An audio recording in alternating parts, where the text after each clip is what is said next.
and that I wish I had known.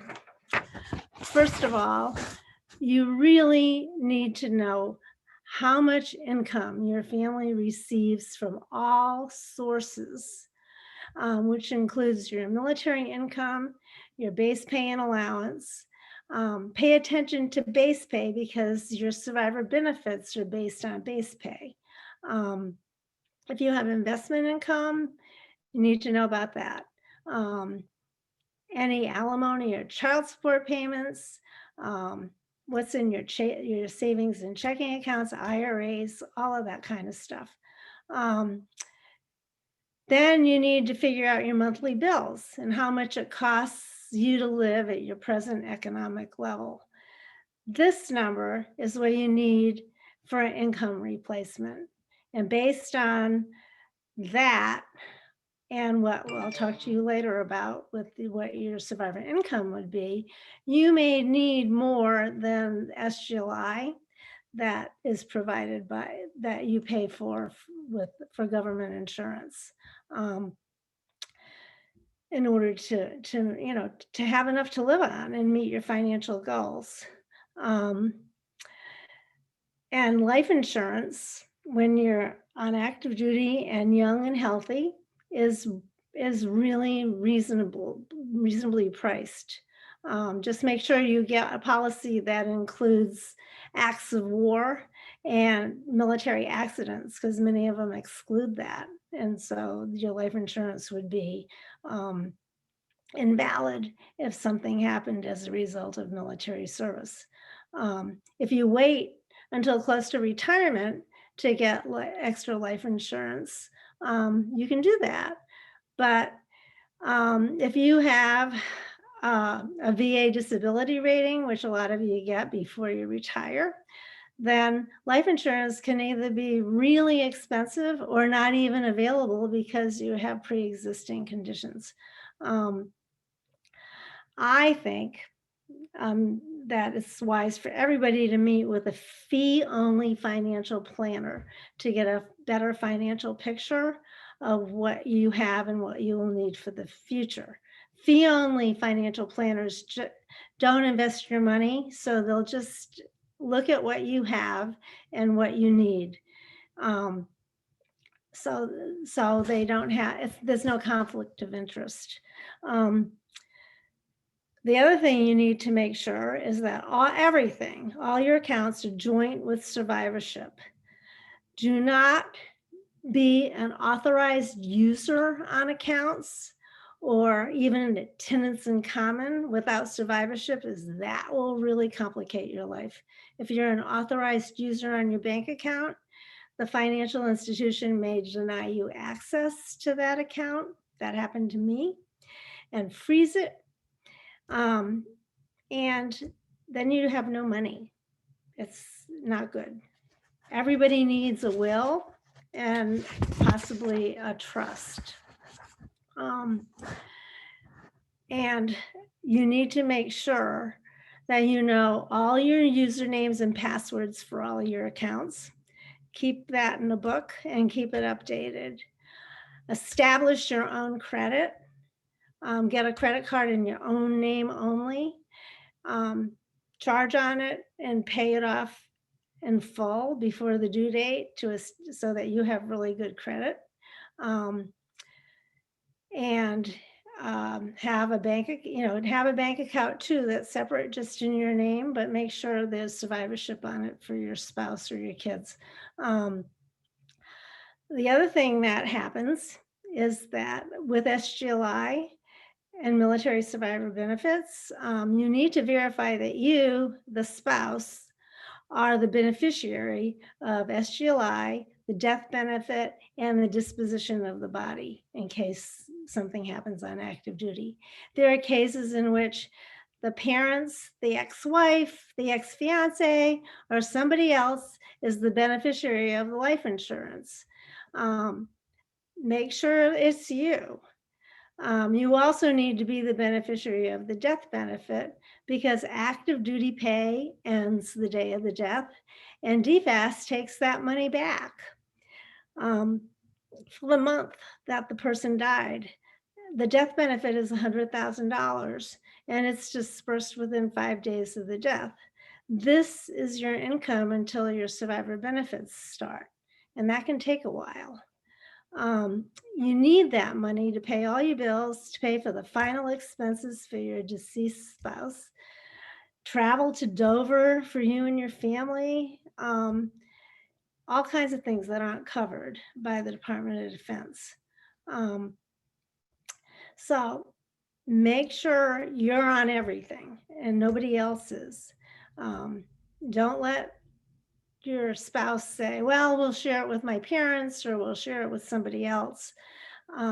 This is your future. You need that money to survive. So it needs to be in your name.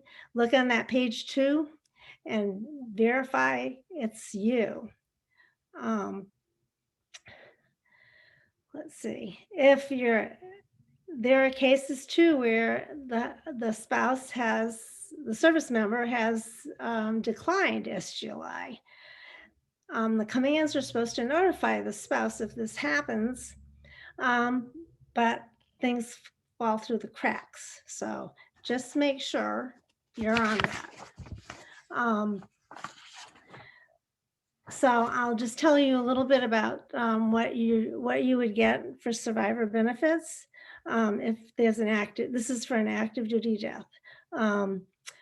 You get something called the survivor benefit plan. That is 55% of base pay, calculated as if the service member had served for 30 years at whatever rank they hold the day of the death. You also get something called DIC, which is dependency and indemnity compensation paid by the VA. This is the tax-free monthly benefit paid for a death caused by military service by the Veterans Administration. Currently, that is $1,357.56 a month. Because something called the SBP DIC offset, which is being phased out, DIC reduces SBP dollar for dollar up to the full amount of DIC. It's being phased out over a 3-year time frame, starting this year, 2021. So you would get SBP minus 2/3 of DIC, which is minus $905 in 2021 money. And whatever's left over is what your survivor benefit plan would be.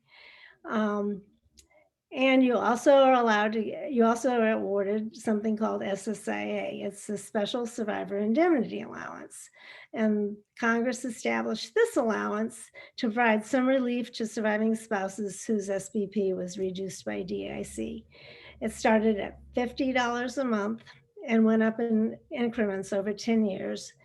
And at 2018, SSIA was made permanent and is COLAD, which is the cost of living adjustment. And so it goes up automatically every year with the cost of living. SSIA is $327 a month. So you get that in addition to SBP and DIC. And SSIA is paid until gross SBP is reached. The phase out is complicated, but basically the SBP will be reduced by 2/3 of DIC in 2021, by 1/3 of DIC in 2022, and then fully eliminated in 2023 when everybody will get all of SBP and all of DIC and SSIA goes away. But just to give you a few numbers of what exactly you would end up with, for an E5, base pay with 30 years of service is $3,607 a month. And SBP would be $1,983 And when you take away DIC, you end up with $1,078.85 in survivor benefit, plus your DIC, plus DIC. So you really need to pay attention to this. If you're an 05 with 30 years of service, the base pay is a lot more. It's $10,111. But by the time you do the offset, the surviving spouse ends up with $4,656.05 a month in the survivor benefit plan. That's a significant decrease from active duty pay, which is base pay plus allowances. And that's why you need to figure out whether $400,000 in SGLI is going to be enough money to replace the income that you lose if your husband dies, and especially if you're a stay-at-home mom and you don't have your own income. And even if you do have your own job, you're going to have additional expenses because you're going to have child care, maybe that you didn't have before if your husband was able to take care of the child, but you're going to have less income to pay that child care expense. So it's really important to really figure out ahead of time, and this is for really everybody, not just military spouses, what would happen in the event that the worst thing happened, so that you will be okay financially. There are just too many surviving spouses who are just up a creek without a paddle financially because they never planned that anything would happen to their husband, and vice versa. If something happened to you, you need life insurance too, because now your spouse is going to have to hire a nanny and a housekeeper, and there'll be extra childcare expenses for him to be able to go to work. So this I think is really important for you to be aware of. When I was a Navy, when my husband was alive, I knew how to deliver the casserole, to do the meal train, help people when there was a problem, but nobody ever talked about survivor benefits and or anything. So I was blindsided when my husband died and my income went down so low. It was terrifying, and I wish I had known more. There are some educational benefits that active duty spouses get and children, which is helpful. Those are on the VA website. DFAS.mil also has information about the survivor benefit plan. So anyway, that's my free advice to y'all. Are there any questions?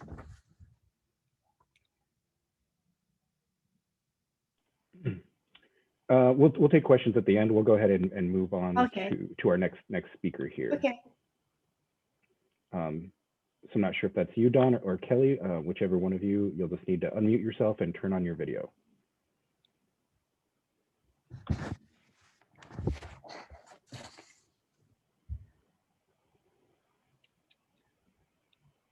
Thank you, Kelly. Hi, thank you. I'm Kelly Hruska, Director of Government Relations for the National Military Family Association.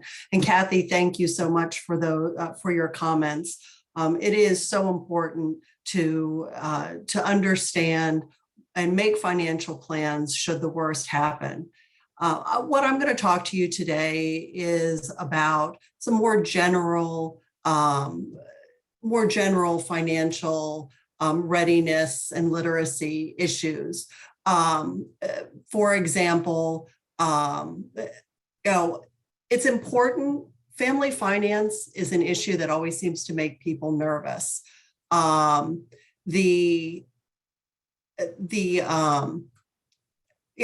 It's people don't like to discuss finances and they find finance intimidating. The challenge is that military life is filled with many unique challenges: moves, lapses in spouse employment, housing costs, and as Cathy mentioned, possibly death. So it's very important to have a financial plan, have a budget, and be prepared should you need an extra cushion. It's important to constantly review and update your financial plans. I've talked with many families and they like to use milestones such as promotions, births, moves as reminders to review those financial plans. A good place to start is with the resources provided by the Department of Defense and the services. Military OneSource is a great place to start. OneSource has resources for families seeking help or who have financial questions. There are financial counselors who you can make a virtual appointment with to help you develop a budget or answer questions about military pay and special pays. There are mil tax consultants who provide numerous services, free tax services. They'll do tax preparation. They have free e-filing software or the personalized support should you have specific questions about how to treat maybe a special pay or even the COVID payments that have been paid out recently. They also have a tax resource center that can also help with provide information on other military tax related issues. In addition to OneSource, or in addition to the financial resources, there's also telephonic non-medical counseling. The challenge with family finances is sometimes that can be a strain. It can cause a lot of stress for some families. It can cause marital problems. OneSource provides up to 12 sessions of free telephonic non-medical counseling, and they can help you deal with some of the stress that might be caused by some of the financial problems. On the installation in the family service centers, there are personalized financial managers or PFMs. All the services have them. And these are individuals that you can go to in person, and they can also help you with budgets or provide resources should you have more complicated questions. There's also the Legal Assistance Office. If you're having difficulty, if you're having a financial issue that may have legal repercussions, the Legal Assistance Office can help. They can also help review leases or draw up wills. Don't forget the Legal Assistance Office. And then earlier today with the child care panel, two of the panelists mentioned child care fee assistance. Our association often hears from military families looking for help with childcare fees. And we're amazed at how many of those families have never heard of the services childcare fee assistance programs. This is a great resource for families that families should look into for help with childcare costs and those rising childcare costs. I'm sure many people have not heard of SaveAndInvest.org, which is a resource of the FINRA Foundation.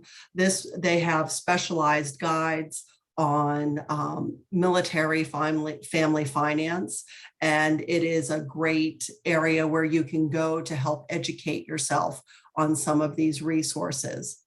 Now, in addition to the military resources, there are also non-governmental organizations that can help families with their family finances. You're going to hear from, in just a few minutes, Dawn Cutler from the Navy Marine Corps Relief Society. She'll give you more information about the aid societies and what services they can provide. Our association, the National Military Family Association, has spouse scholarships. Other organizations have scholarships, educational scholarships for children and for military spouses. Our association also rolled out a child care relief fund that, to help with child care costs. Child care costs can have a major impact on household budgets. And in the late fall of 2020, we opened our child care relief fund to provide $1,500 reimbursement for child care costs. We've subsequently opened the fund 2 additional times.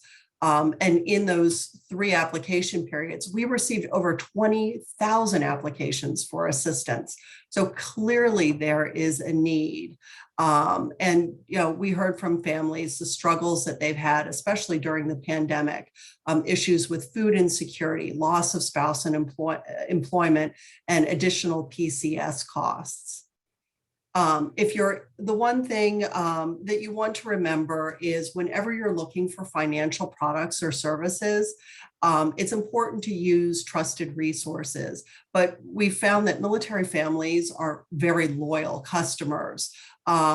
It's important to go and use those trusted resources, but make sure that you shop and compare prices and services within those trusted resources. Don't forget to include the banks and the credit unions that are on military installations. These institutions are required to provide financial education on the installation and can be another great source for military families to help increase their knowledge and confidence with military financial literacy. So I appreciate the time, and I'm now going to turn it over to Don Cutler with the Navy Marine Corps Relief Society. Don? Okay, thank you, Kelly. Good afternoon. My name is Dawn Cutler. I'm the Chief Operations Officer at Navy Marine Corps Relief Society. I'm also a 28-year Navy veteran, married to a 25-year Navy veteran. My spouse was a stay-at-home dad for our 3 kids. So we both wore the uniform and we wore the hats of Navy spouses. And it's great to be able to participate in a venue like this where military family issues are being worked on, being solved, raising awareness. And so thanks so much for the opportunity. So Kelly just talked about financial readiness resources that are available to military families on the base. We look at this in terms of, or in the context of, those are resources to go to for kind of the longer term. Well, let's take a look at what our tax bracket is. Let's take a look at, what's it going to take for us to buy a house in 5 years. I need somebody to tell me whether I'm contributing enough to my thrift savings account and that type of thing. But what happens when you have an emergent need that you didn't plan for? Say the transmission in the car goes out and you don't have $3,000 sitting in the bank to replace that transmission, or you just moved to a new duty station and the spouse lost income that the family had depended upon. Maybe you're in a higher area where cost of living is up there, and suddenly you're having trouble to make ends meet. Or you just don't know how to get your feet on the ground. You don't know how to get those resources there. That's where your military aid societies can come in, because you know what? We have the checkbook. That's what we have to provide immediate needs assistance to our active duty, our retired military members and their spouses and that type of thing. So Navy Marine Corps Relief is one of 4 military aid societies. So there's Army Emergency Relief, Air Force Aid Society, and Coast Guard Mutual Aid.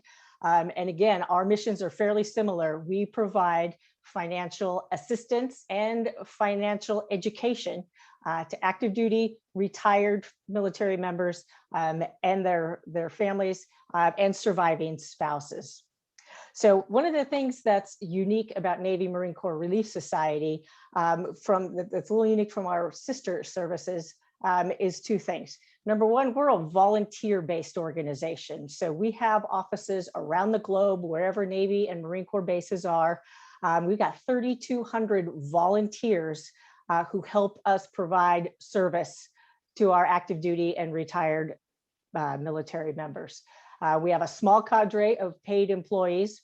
And those 52 offices we have around the globe, I'm proud to say that a vast majority of those directors are military spouses. So what a testament to the dedication and compassion of our military spouses looking to help each other. So what are some of the reasons that a military family, again, either active duty or retired, why are they coming to the aid societies? What are the kind of reasons behind them looking for help? Well, number one, unforeseen emergencies. July 8th, 2021, as a result of Tropical Storm Elsa, a tornado touched down at the Naval Submarine Base in Kings Bay, Georgia, where 40 people were living in this RV park. Nobody saw it coming.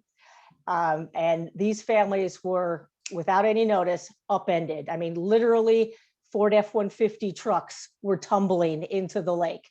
RVs turned upside down, people thrown from their trailer. They lost everything, their wallet, their identification, their cell phone, their keys, had nothing. So, you know, we were there with $600 debit cards so they can go get a toothbrush and a pair of socks. As they assessed their needs and figured out with their insurance companies, you know, what kind of assistance they were going to get. But Navy Marine Corps Relief was there for that immediate need, that unforeseen need. Other unforeseen emergencies, you know, such as death or illness of a family. You know, you got to fly a member home because mom's in the hospital and it's not looking good. They don't have thousands of dollars to go buy an airline ticket. We can do that for them. Come back and talk to us when you're all done, when you have your affairs taken care of. And let's take a look at your budget and let's talk about a repayment plan. So these are zero interest loans. And depending on the individual situation, if they just don't have the extra money in their budget, we can give them a grant. And then we wipe the slate clean and they move on. Again, so that's providing the assistance they need to get through that emergency at the time, and then helping them understand their budgetary types of things. So we think of the Relief Society, we're the emergency room. We'll take care of the problem that you're experiencing now. We'll get you out of trouble. And then those other services that Kelly talked about, you know, that's kind of the long-term care. So those unforeseen needs. Kelly also talked about military life, you know, the frequent moves, the setting up new households. You don't have family nearby. You don't know what the local resources are. Again, so sometimes we have families that just need a little help getting over that hump and getting settled in. The other issue is just the age of our military force. They're young and they don't have a lot of life experience and they don't have a lot of financial education behind them. And so they might find that, you know, buying that brand new car because gosh, it's going to be dependable. But in the end, that with the latest iPhone, et cetera, suddenly that monthly cost of living gets a little bit out of hand. They might be upside down. So you know, we are a source to help them. Just let's go through the monthly budget. We're not going to help you buy a house, but we're going to help you get through just paycheck to paycheck, maybe make some suggestions along the way to help you stretch that dollar a little bit more. During COVID, we provided over $4 million in assistance to over 5,000 clients. This group knows better than anybody else that spouse unemployment or interruption was a huge issue. So we were there offering the rapid response loan you could come into the office. You didn't have to do the budget. Here's a quick $1,200. Go figure out, you know, pay your bills, get your needs met, come back and see us if you continue to have some issues. Again, the childcare restrictions. We lost a lot of our volunteers due to the childcare restrictions. So it's not just the working spouses that, you know, that was an impact to. You know, we've been having a challenge rebuilding our volunteer force, which again, we rely on them to provide the services to our clients. And then restriction of movement, or ROM, another acronym added to our vocabulary. So those not familiar with this, with COVID, if you had forces that were getting ready to deploy or come back from deployment, they had to restrict their movement for 14 days or more, depending on the situation, but normally 14 days, which means they couldn't leave the barracks or they couldn't leave the ship. So when they needed assistance, they needed to, talk to somebody. We were able to be that intermediary. We were able to use digital disbursements to help them pay their bills while they were stuck in the barracks. So again, COVID taught all of us a whole lot. And then the final issue that we're seeing primarily has to do with our Navy clients. So the Navy is modernizing its pay system, which moving to greater and more efficient technology is wonderful. But as we all know, it comes with hiccups and it comes with some hurdles in the road. So what we're seeing is across all pay grades, challenges with military pay. So people coming into the military, we call them new gains, right? So you're first coming in, or maybe you're going from enlisted to officer, maybe you're transitioning duty stations and you have intermediate stops for different training, who stops you, who gains you.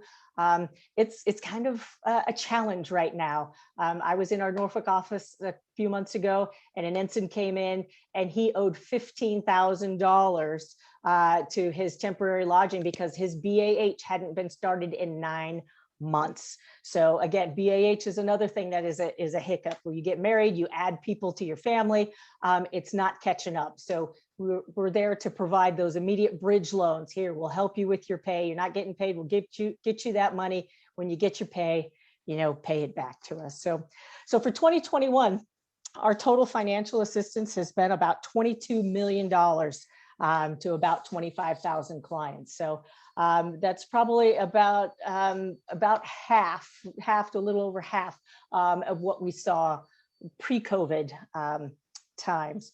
So one of the great strengths of the military aid societies is our ability to quickly respond to emergent needs. So disaster assistance, I mentioned the Kings Bay tornado, but what about all those families that lived in Texas in February that never ever thought about having their pipes freeze and their houses flooded and losing electricity and not having water, right? So, those kinds of things, along with, California wildfires, or this apartment building in Whidbey Island that went up in flames in July, had several US Navy service members in it, again, lost everything. They didn't have anything but, the shoes on their feet if they had that. No ID, no keys. So again, we were there, with the cards to help them. So the disaster assistance is a huge piece, along with just kind of regular, are you having a challenge putting food on the table? Are you having a challenge paying your bills? So those are things that we're happy to sit down with a client and talk about.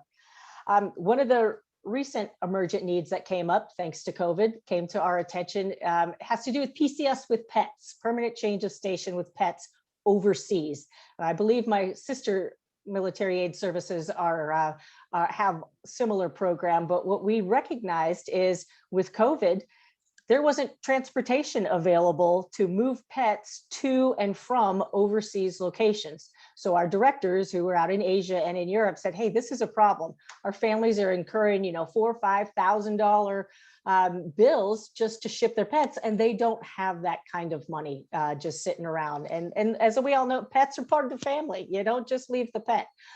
So in May, we implemented a PCS with pets policy to be able to provide a zero interest loan to that family. And again, we work with them on their individual needs, whatever their financial situation is, get them the money they need, work out a repayment system so that they can bring their pets with them. Another emergent need that we responded to here recently was Operation Allied Refuge, right? So the Afghan refugees. So our offices in Rota, Sigonella, Naples, and Bahrain did a lot to support the Afghan refugee response. So this was an unforeseen situation that quickly arose, and our base commanders recognized the power of that volunteer force that we have and that we rely on so heavily. We have thrift shops at these bases. And so one of the things that our volunteers are used to doing, they're used to receiving donations, sorting donations, and learning how to distribute the donations. And so they were just an amazingly powerful tool to be able, because as you can imagine, it wasn't just base people, it was community people that wanted to help. And so the base commanders turned to Navy Marine Corps Relief and said, here, you got the dot for helping these families out, for organizing this donation task And they did a super job. Other programs and services that Navy Marine Corps Relief offers is a visiting nurse program. We have visiting nurses that can go make home visits or telehealth. We've learned how to use telehealth thanks to COVID. And they can provide health education. They don't administer healthcare, but they provide health education to our active duty and retired and their family members. So a lot of new mom, new baby, lactation consultants. If you got diabetes and you need help understanding your diabetes routine, and often we work with our military treatment facilities at bases where we have the visiting nurses. If a military provider has identified, hey, I'm not sure that this patient really understands this, could you make a home visit over there and make sure, go through these instructions one more time just to make sure that they fully understand what they're doing. Education assistance program. We offer $3,000 scholarships for spouses and children of active duty and retirees to further their education. So again, demonstrated need, but if you fill out the application, we take a look at the need, and we've got this money available to help our military families work through that education piece. We offer a budget for baby class. So sometimes, folks don't understand how that new little one is going to impact their financial situation with diapers and formula, et cetera, et cetera. So they come to our classes, which we offer in person and virtually. We go through some specific budgeting things they need to think about, make sure they've got the right equipment. And then we give them a gift of a $50 gift card and a handmade tote, a handmade blanket that one of our volunteers has made. And so budget for baby class, really helps them understand how they might need to adjust their monthly budgets. I mentioned thrift shops. At most of our bases, we've got thrift shops and uniform shops that offer inexpensive uniforms, clothing, and household items, particularly for newly PCSing folks coming in. You need a little help with something that's affordable. Those things are there for you. And we offer also, we have a group of surviving spouses that we take care of. I mean, Cathy went through a great list of things to think about. In my active duty days at one time, I served as a casualty assistance officer. One of the most challenging, but probably one of the most rewarding tasks I ever had to do in uniform. And it's tough. People don't want to talk about these kinds of decisions that need to be made. So I just got a foot stomp for the issues that Cathy put out there. They're really important. And all of us who provide support to military families, if we can find a way to encourage those kinds of conversations, as uncomfortable as it might be, I would strongly encourage that. But we have surviving spouses that their active duty member died before SBP was a thing. They didn't have life insurance, and they literally had zero. And so we provide a supplement to probably about 24 military spouses now who didn't have anything there. So again, Navy Marine Corps Relief Society and my fellow military aid sister societies, we're there for that emergent need to provide that financial assistance when you just need a little help closing the gap, or you need a little bit of help understanding how much that daily Starbucks is really impacting your budget. And we're here to keep our folks out of trouble. We don't want them going to the payday lenders, which used to be right outside the gates, right? But now they're online, they're on these computers, they're easy, and they lure our folks in. And so in the previous panel on mental health, which by the way was really fantastic, thank you ladies for that, but they talked about stigma. People have a stigma, they don't want to ask for help. It's okay to ask for financial help too. And so one of the unique things about Navy Marine Corps Relief, we do not talk to the commands. If a service member comes in and says, hey, I'm in a financial crunch, I'm worried about my security clearance, we don't talk to the commands without permission of that active duty service member. And so confidentiality is super important to us. It is at the core of the assistance that we provide. And so I would just encourage you all, we're another resource, put us in your contact list. If you've got folks that need, that debit card there or some other, they need a check written, we can get them out of that emergency that they're experiencing and help get them on the right path. So thank you all very much for your time and look forward to any questions you may have.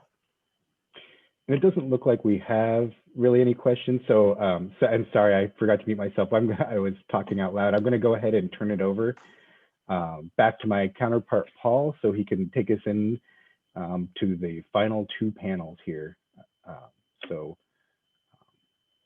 Paul, we'll go ahead and bring you up here, and we'll bring up our next panel. And it'll be just a minute while we get it ready.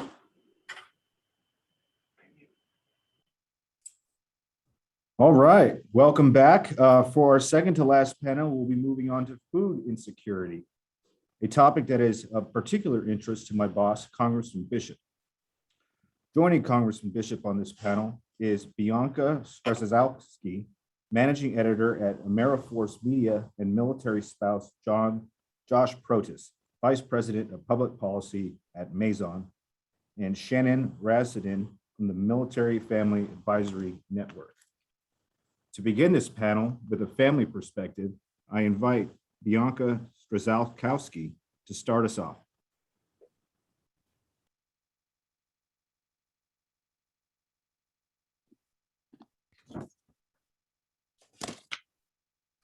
Good afternoon. My name is Bianca Strzalkowski, and I am the wife of a now retired Marine. Our experience with military life started as teenagers when my husband showed me an enlistment contract in high school at his mother's table. I had no idea what we were getting into, and I would argue that I probably still don't know, looking back on those years, what we were doing.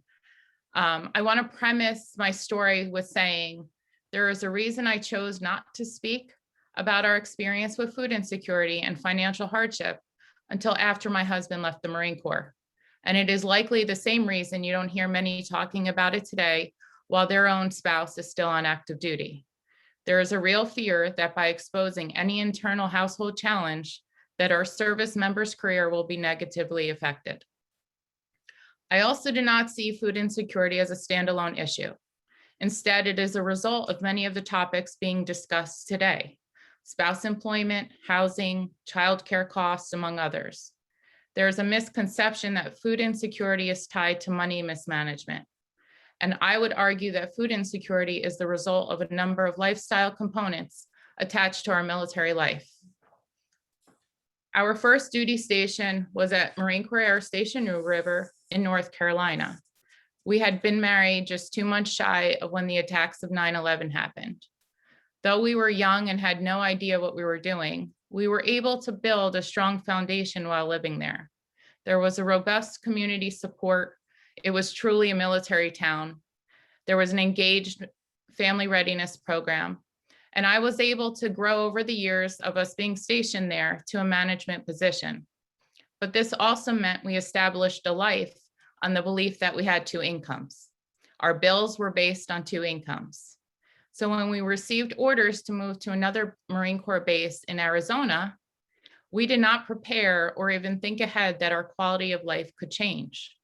We didn't consider that I might not be able to find a job, that child care costs would exceed the wages offered there, that my husband's job tempo would be so busy that he wouldn't be available to help with those child care situations. I was unable to find employment, and those bills that we built off of 2 incomes quickly led us to debt. The debt led to us being unable to do certain things like pay bills on time. And then it spiraled to almost having a car repossessed. And eventually we got to a place where we could not afford groceries for daily needs. This is a problem for several reasons, but more so the shame that accompanied our family during this time. We were relying on a food bank, and the food bank in our area was food that was almost spoiled that was being donated to the food bank.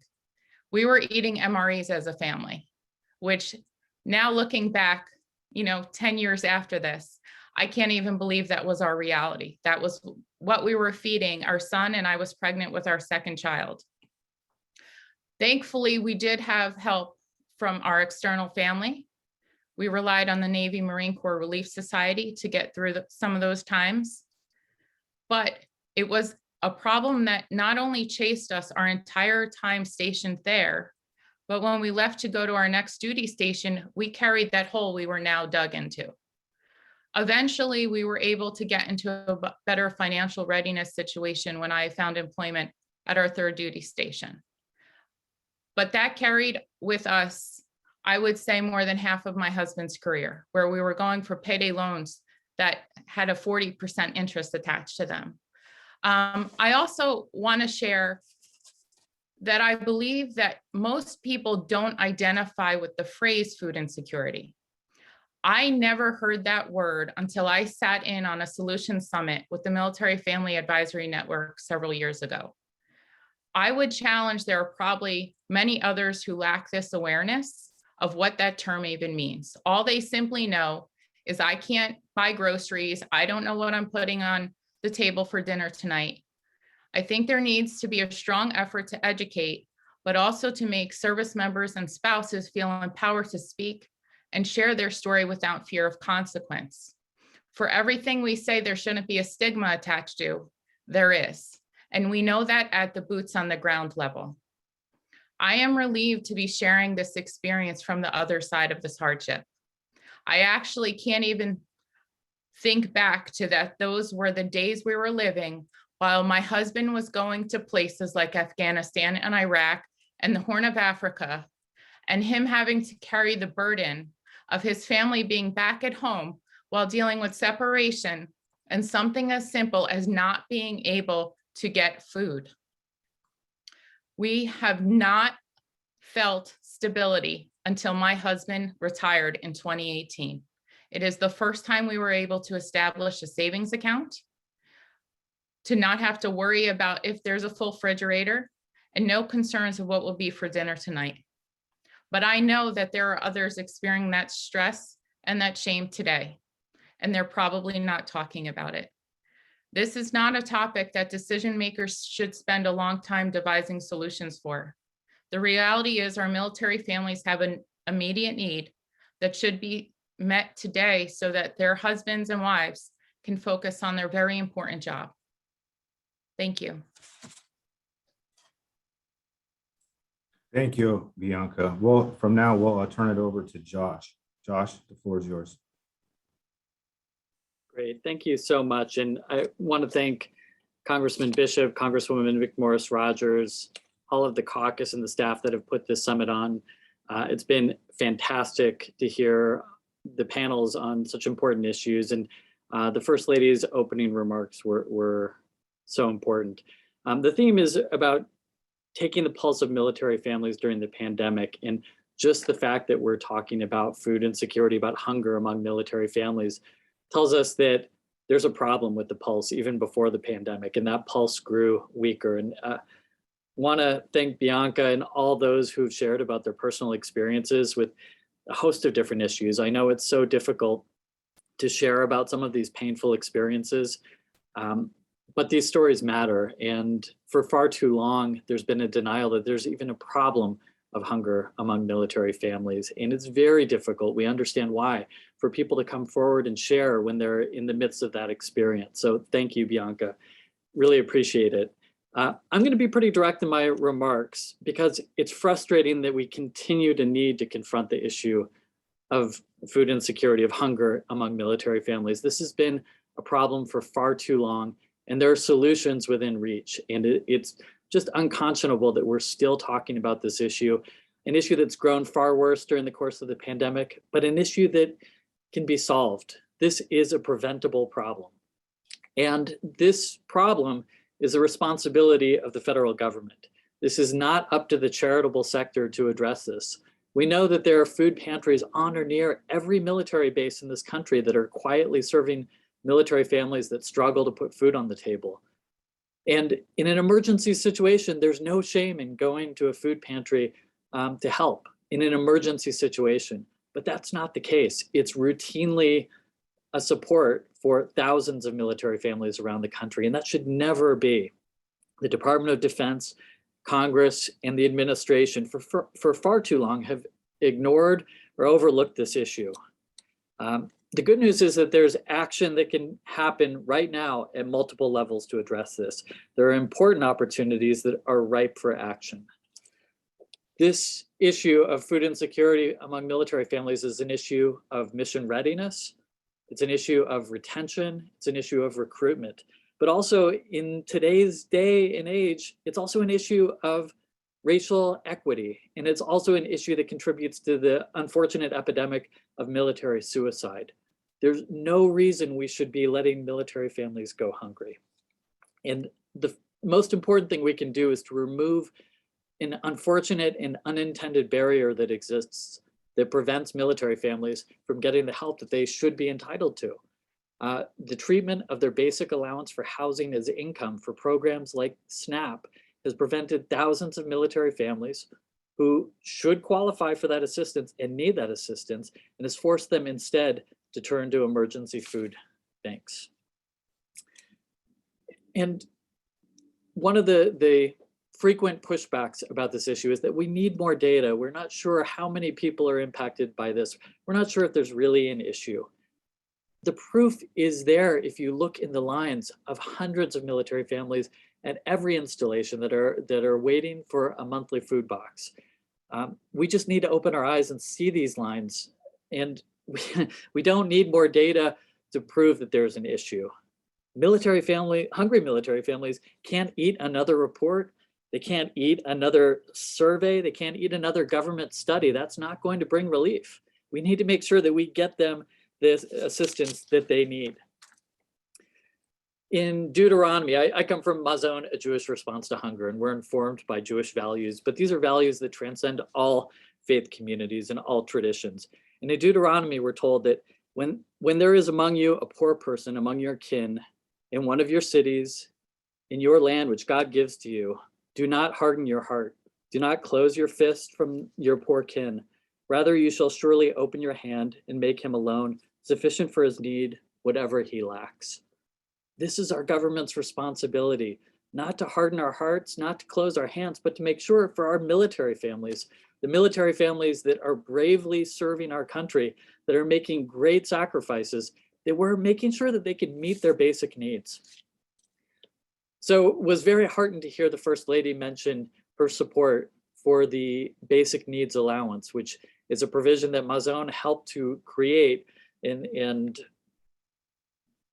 issue forth in previous National Defense Authorization Act contexts. It's now part of the House NDAA bill, the establishment of a military family basic needs allowance. There's a partial version of that in the Senate bill. Unfortunately, that version does not exclude the basic allowance for housing as counted income. So we hope that the administration will support, and the Department of Defense will support, the full basic needs allowance provision as part of the National Defense Authorization Act, but also to support excluding the basic allowance for housing as counted income, either through administrative actions or through legislative actions in the Farm Bill process as part of child nutrition reauthorization, to ensure that military families who are low income, who face extraordinary challenges, including some that we've heard about today, the high rates of spousal unemployment, the lack of affordable and accessible childcare, that they can make sure to qualify for the assistance that they should be entitled to, just like every other civilian, for food assistance through federal programs. These legislative changes need to happen, and there's more that we can do too. We know also that food insecurity is an issue that impacts the veteran population. And while there's separate issues for the veteran population, it's also related to the issue of hunger among military families. So the idea of a transitional benefit that could be given as a way, in a targeted way, toward junior enlisted households who are leaving military service, to say thank you for your service, but also to give you a little extra assistance to make sure that you can put nutritious food on the table for a certain duration of time, would go a long way towards helping them at a point where they may need some extra help. I just want to end by sharing some words from an individual who shared about his experience, Gabriel, who was at Camp Pendleton. And again, like with Bianca, I think centering this conversation around the real lived experiences is so important to move past the stereotypes that often pervade when talking about this issue. We've frequently received pushback from congressional offices, from Department of Defense officials, saying that this is just an issue of budgeting. And if only people knew how to manage their finances, they wouldn't be in this situation. That's not only untrue, it's insulting to those who are impacted by this issue. It's not a matter of managing finances, it's about having sufficient finances. Gabriel, who shared his story with us, was actually a trained financial counselor before he enlisted in the Marines.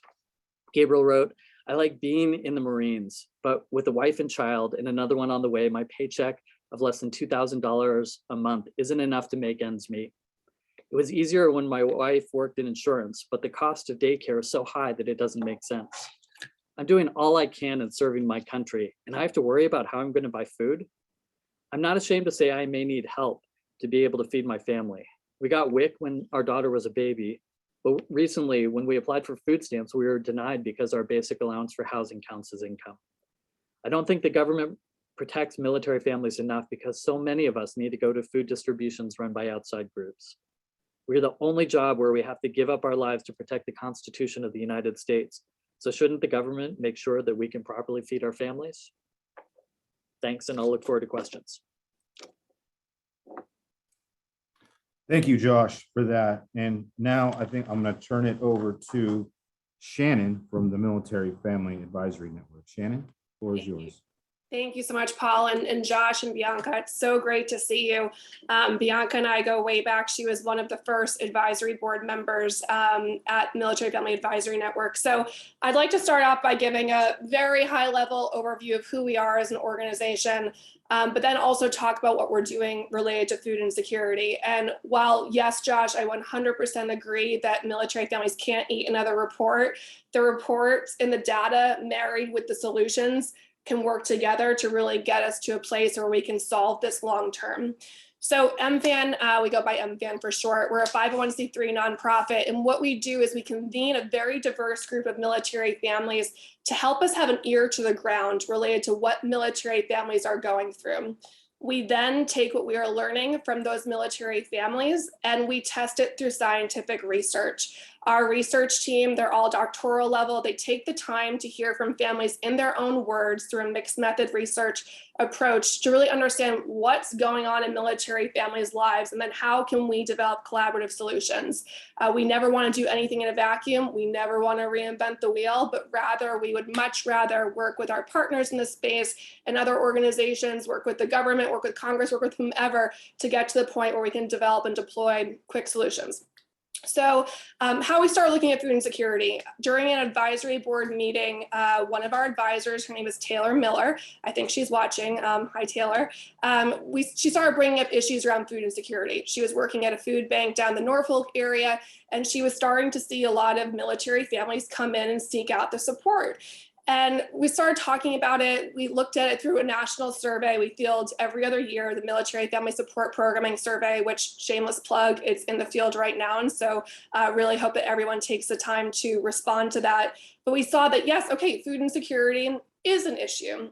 Coming out of that, we hosted a solution summit, which Bianca mentioned during her remarks, and I would 100% agree. Many families do not think of themselves as food insecure. They're thinking of, do I worry where my next meal is going to come from?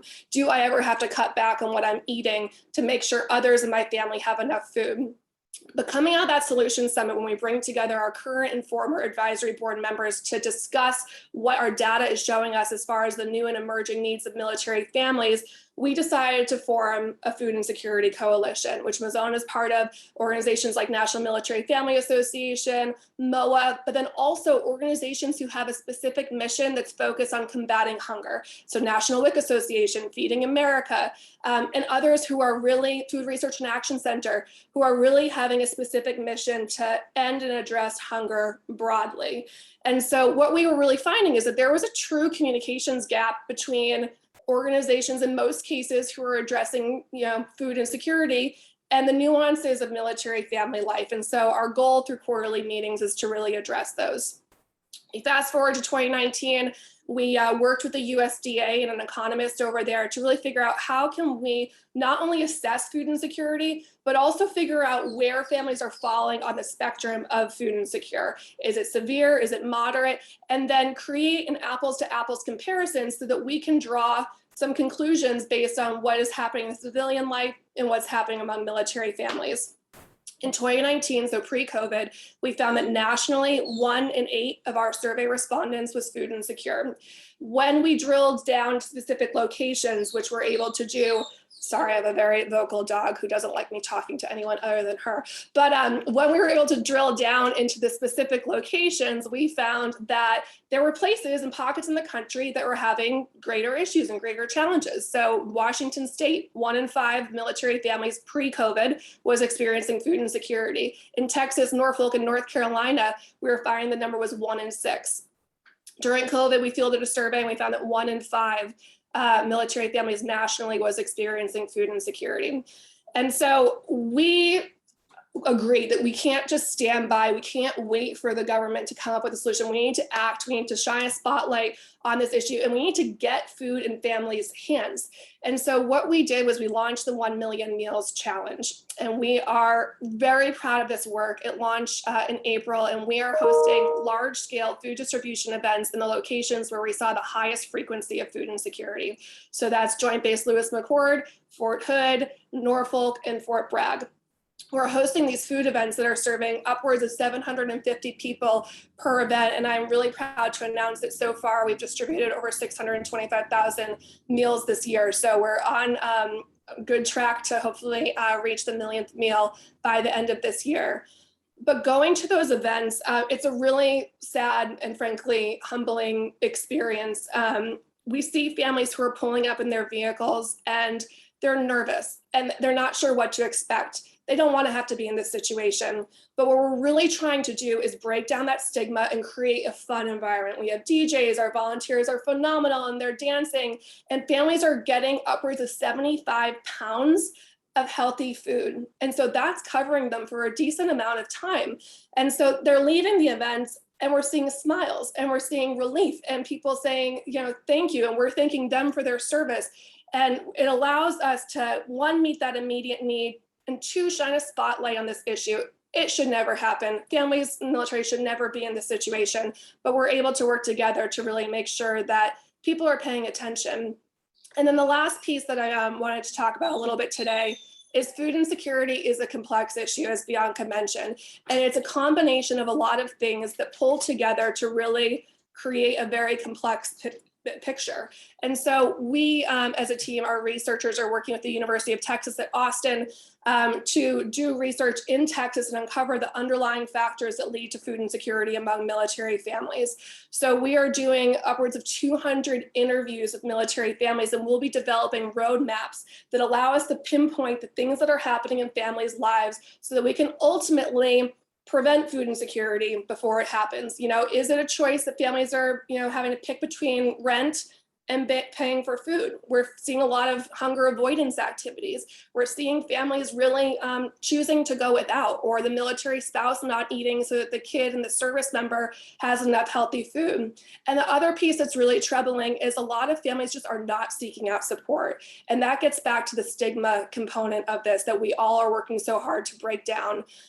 We want families to seek out help. One of the most inspiring things about these food events is it promotes the help-seeking behavior, and we're incredibly proud of that. So we're excited to see the legislative solutions that are being put forward. It's overdue in a lot of cases.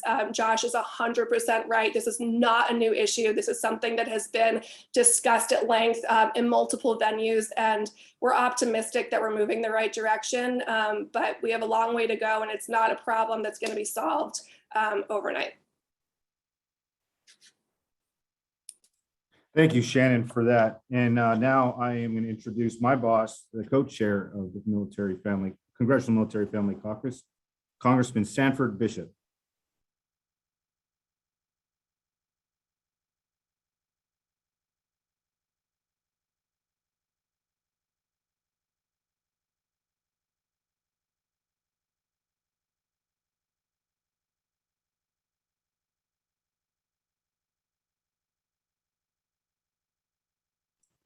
Hold on one second.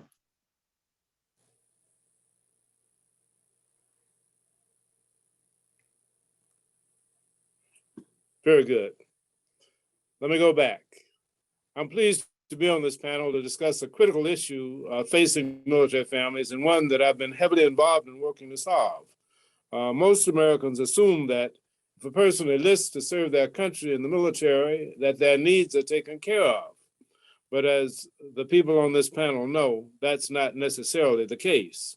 The food pantries that are operating in or near Fort Benning, Georgia, Warner Robins Air Force Base, Georgia, the Marine Corps Logistics Base, Albany, Georgia, are stark reminders that military families from all ranks struggle to put food on their table.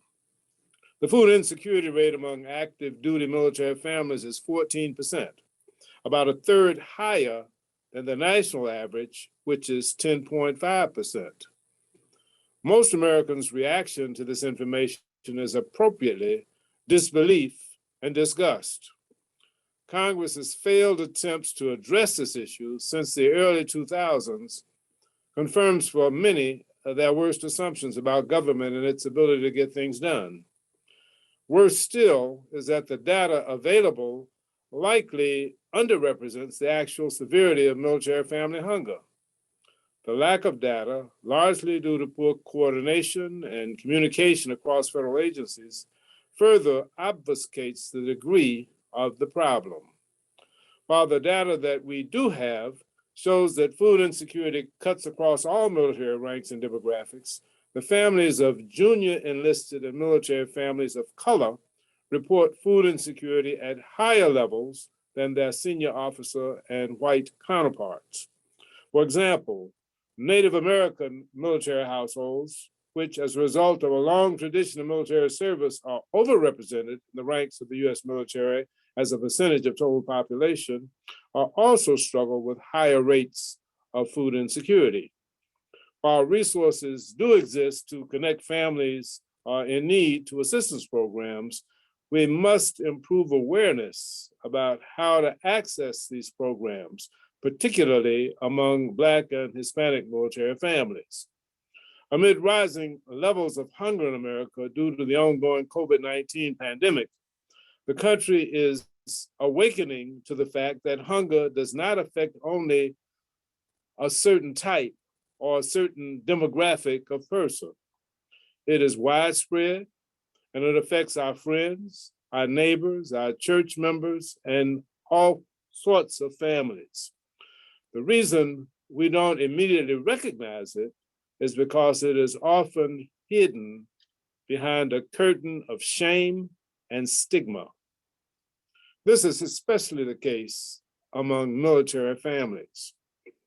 The drivers of military family hunger flow from the unique challenges of the military lifestyle: frequent relocations, spousal unemployment, a lack of access to affordable childcare. These are just a few of the factors. And yet the stigma around food assistance is especially strong in military culture. Let me be clear, this is not just an issue of conscience. It is a matter of national security. It is impossible to expect our men and women in uniform to be mission ready when they are worried about putting food on the table for their family.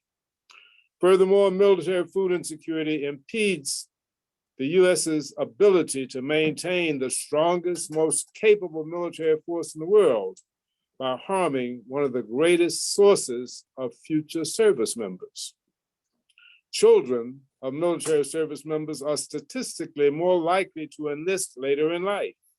Yet, inadequate nutrition during childhood puts them at risk for chronic health challenges, making it difficult to meet physical fitness requirements of service. One also has to ask why a child who saw their parents struggle to put food on the table in military careers would consider that as a viable career in adulthood. We want to encourage and honor Americans who serve our country in the armed forces, not to make it impossible for families to support their families if they choose to serve. My staff and I have worked in this Congress to directly address hunger among military families. Last month, my colleague, Jeff Fortenberry of Nebraska, and I introduced the bipartisan Equal Access to the Right Nutrition for Military Families Act, better known as the EARN Act. The EARN Act aims to increase military family access to the Supplemental Nutrition Assistance Program, commonly referred to as food stamps or SNAP. Historically, military families have faced statutory and logistical barriers in accessing the SNAP program. The EARN Act addresses those long-standing barriers with innovative solutions. It removes variability in state-administered SNAP programs by establishing a federally administered SNAP benefit for military families with streamlined national eligibility requirements for military households rather than individual state requirements. It encourages participation in SNAP by requiring the U.S. Department of Defense to notify qualifying military families of their eligibility and automatically enroll families in the program unless they decide to opt out. Finally, it eases the transition back to civilian life by establishing a transitional temporary SNAP benefit for those transitioning from service who are leaving. While the EARN Act addresses the known issues with military access to the SNAP program, as I've already mentioned, the lack of data, largely due to poor coordination and communication across federal agencies, impedes our ability to fully appreciate the degree of the problem.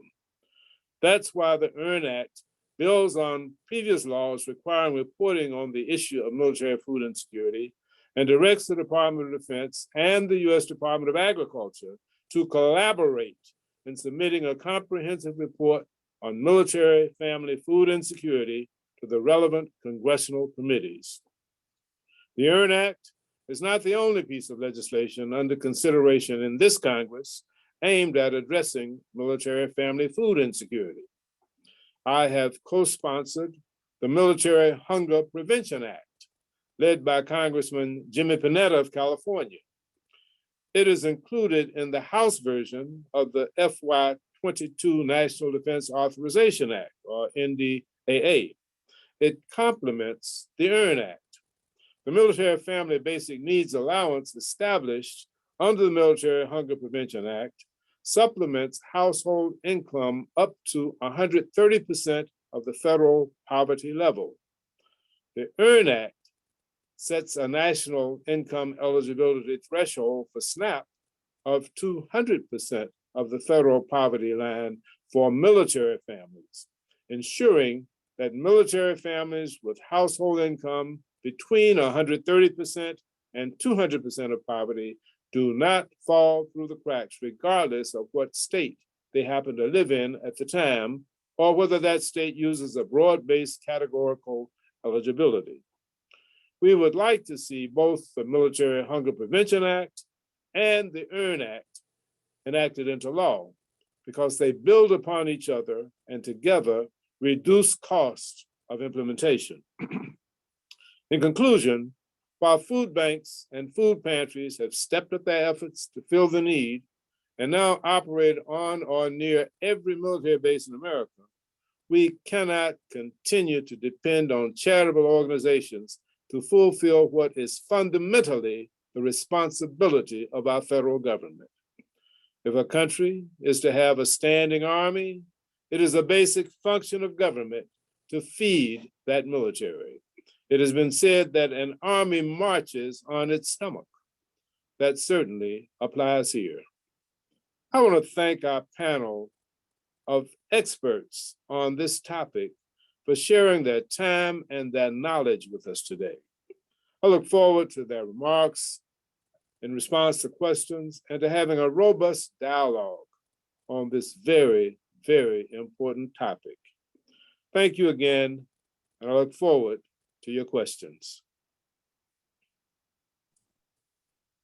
Thank you, Congressman Bishop, and our panelists for their unique knowledge and insight on food insecurity. We'll now open this up for our Q&A session. Attendees, please use the Q&A button at the bottom of your screen. And for those watching on Facebook, please post your question on the comment section. The first question is, there are a few different policy proposals to address military hunger issue. Which one has the best path to get enacted? And what can concerned individuals do to help build support for this? And I'll leave that open to the panel.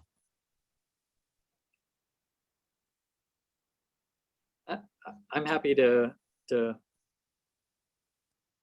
take a first pass at that. I think, as Chairman Bishop mentioned, there are multiple legislative efforts that complement each other. And I think we need to look at all of those. In terms of what has a viable chance immediately, I think the basic needs allowance provision that's part of the FY22 NDAA bill that's included with bipartisan unanimous support out of the Military Personnel Subcommittee, Mark, and the full House Armed Services Committee, Mark, has a strong chance. And we know with the administration's support about this provision, if we can get the Senate to incorporate that full basic needs allowance provision that excludes the basic allowance for housing. And that's really critical, because without the exclusion of the BAH as counted income, the benefit won't reach the majority of the people who are really in need.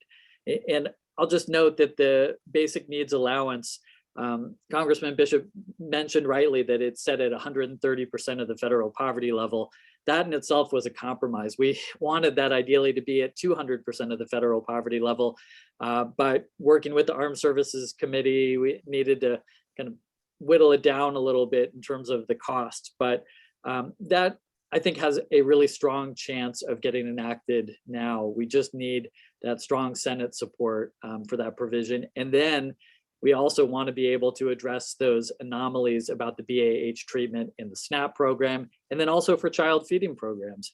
The way it's structured in statute, it's up to states to determine whether the BAH is treated as income for the WIC program. That shouldn't be the case. And then for National School Lunch Program, for the free and reduced price school meals programs, it depends whether you get a BAH if you live off base or in privatized military housing. So if you're a military family that's struggling, just to know what you're potentially eligible for is incredibly confusing. So we need to streamline that and have a consistency across federal programs by excluding the BAH, so that we're treating low-income military families the same as we're treating low-income civilian families, where their housing assistance, federal housing assistance, is not treated as income. So I think the EARN Act could be a great complement to this as well, but hopefully in the NDAA process, there'll be some forward progress in getting this resolved.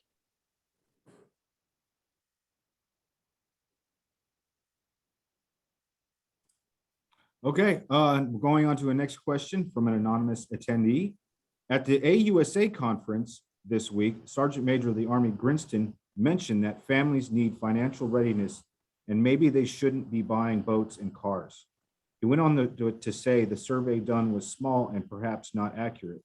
What is being done to educate military leadership on food insecurity within the ranks?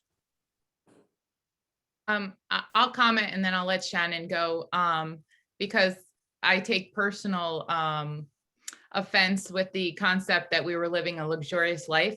If anyone looks at the pay rates for junior enlisted, they are not anything to brag about or anything you can go get approved for big boats and fancy cars. The reality is our military life requires us to move.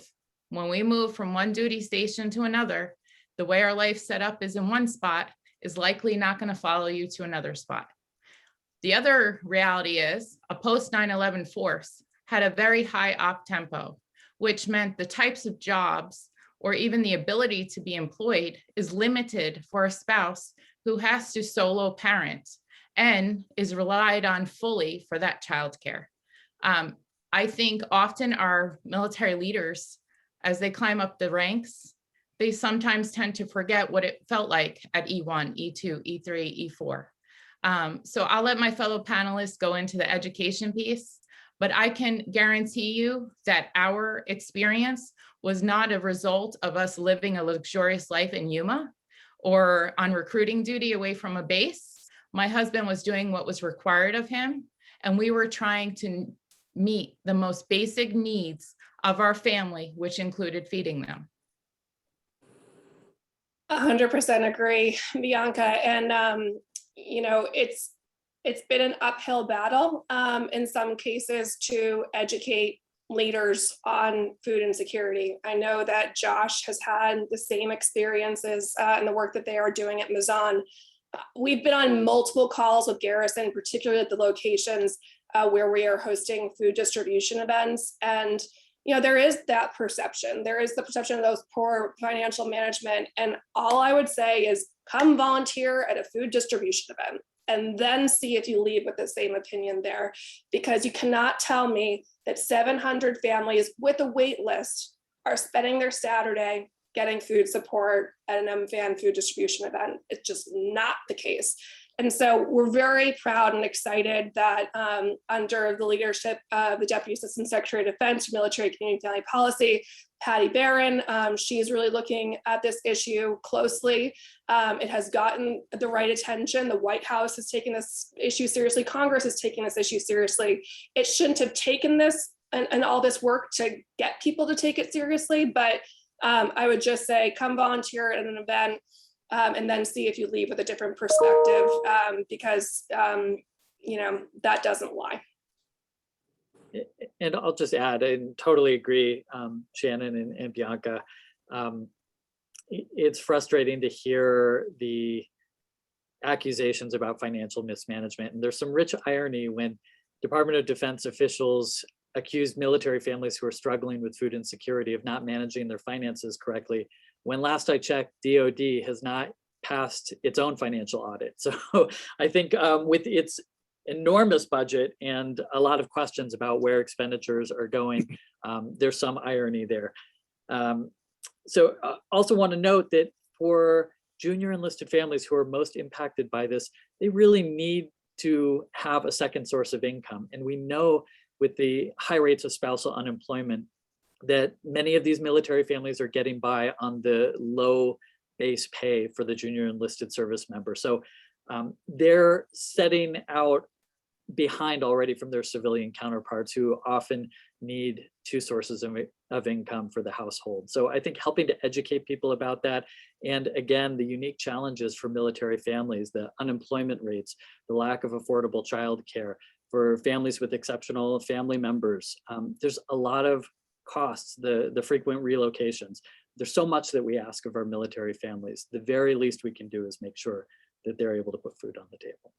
Let me jump in and just say that what you have just said, the three panelists, just underscores the need and the mission and the purpose of the Congressional Military Family Caucus. That is why we are holding this summit, so that we can be armed with the information from you so that we can take it back to those military leaders, take it back to the Pentagon as well as to the members of Congress, so that there's no doubt that message will be conveyed to them, and they will have no doubt but to have an understanding of the tremendous impact that this food insecurity issue has on our military families.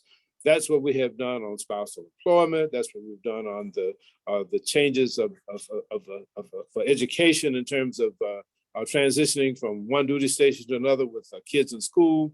That's what we're doing with the licensure issue and many other issues, caregiver issues. So this is an issue that has to be lifted up, that has to have the adequate, intense education, which I think that this forum and other forums will assist in doing, so that we can, in short order, have this box checked as an issue that has been resolved.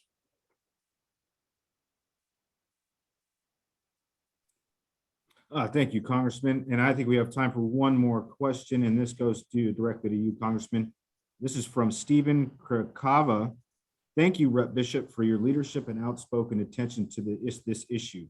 One of the panelists mentioned that her family could not qualify for SNAP because of the basic allowance for housing. Does the EARN Act address this problem with the BAH? Thank you again also for your endorsement of the Military Hunger Prevention Act. Yes, it does.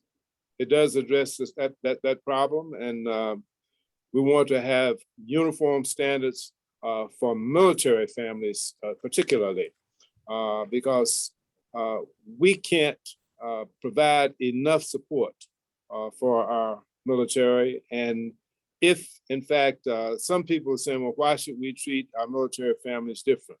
I think that the unique sacrifices that our military families make in service of our country, protecting the freedoms that we all enjoy, is more than enough justification for the special treatment, particularly when it comes to food insecurity, that we can give to our military families through the EARN Act. All right, thank you, Congressman and panelists, and Josh, Shannon, and Bianca. Thank you very much for attending today. This was a very important topic. We will now move on to our housing panel. And with that, Matthew, take it away. Hi, everybody. I am here. So we are going to go ahead and bring it into our last panel here, as Paul said. For our final panel, as said again, it was going to be housing. We are speaking will be Joel Safranek, sorry if I'm messing that up, with TRANSCOM, Elizabeth A. Field with the U.S. Government Accountability Office, Todd Ernst with PCSgrades, and Tricia Ross, a military spouse, to speak about the housing crisis. Again, one last time, make sure you look at the chat window for everybody's bios, so you can see where everyone's coming from. And with that, I'll turn it over to the panel here. Thank you again so much, everybody, and we'll be back for the closing after this last panel. First speaker, sorry, I should have said, looks like it is Tricia Ross. Unless you guys have figured out something else amongst yourselves, go ahead with whatever you've planned. No, I think I'm good to go. So good afternoon. My name is Tricia Ross, and I'm a military spouse, and I'm just going to share with you our family's story about our PCS this season. So we are currently stationed at Camp Lejeune, and a PCS is not something that is out of the ordinary for military families. Every year we PCS.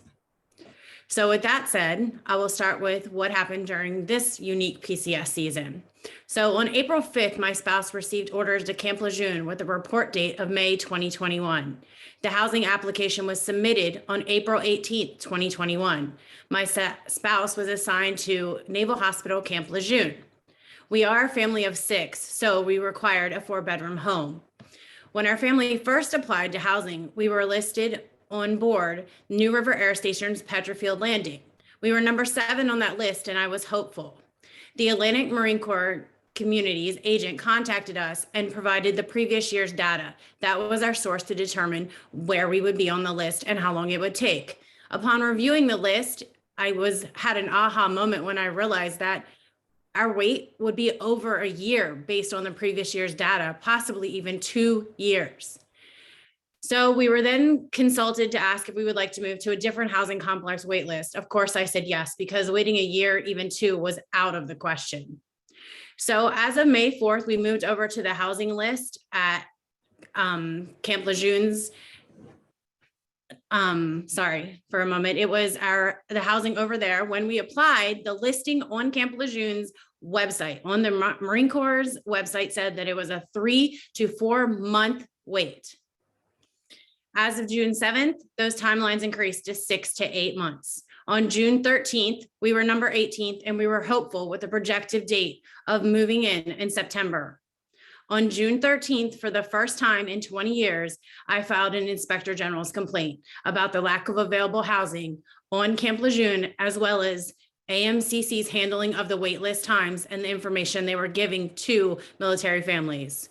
On August 4th, I was quoted in a local newspaper about our housing situation. Not a unique situation. I have other stories from other families whose stories are actually much worse, longer, and more expensive than our very own.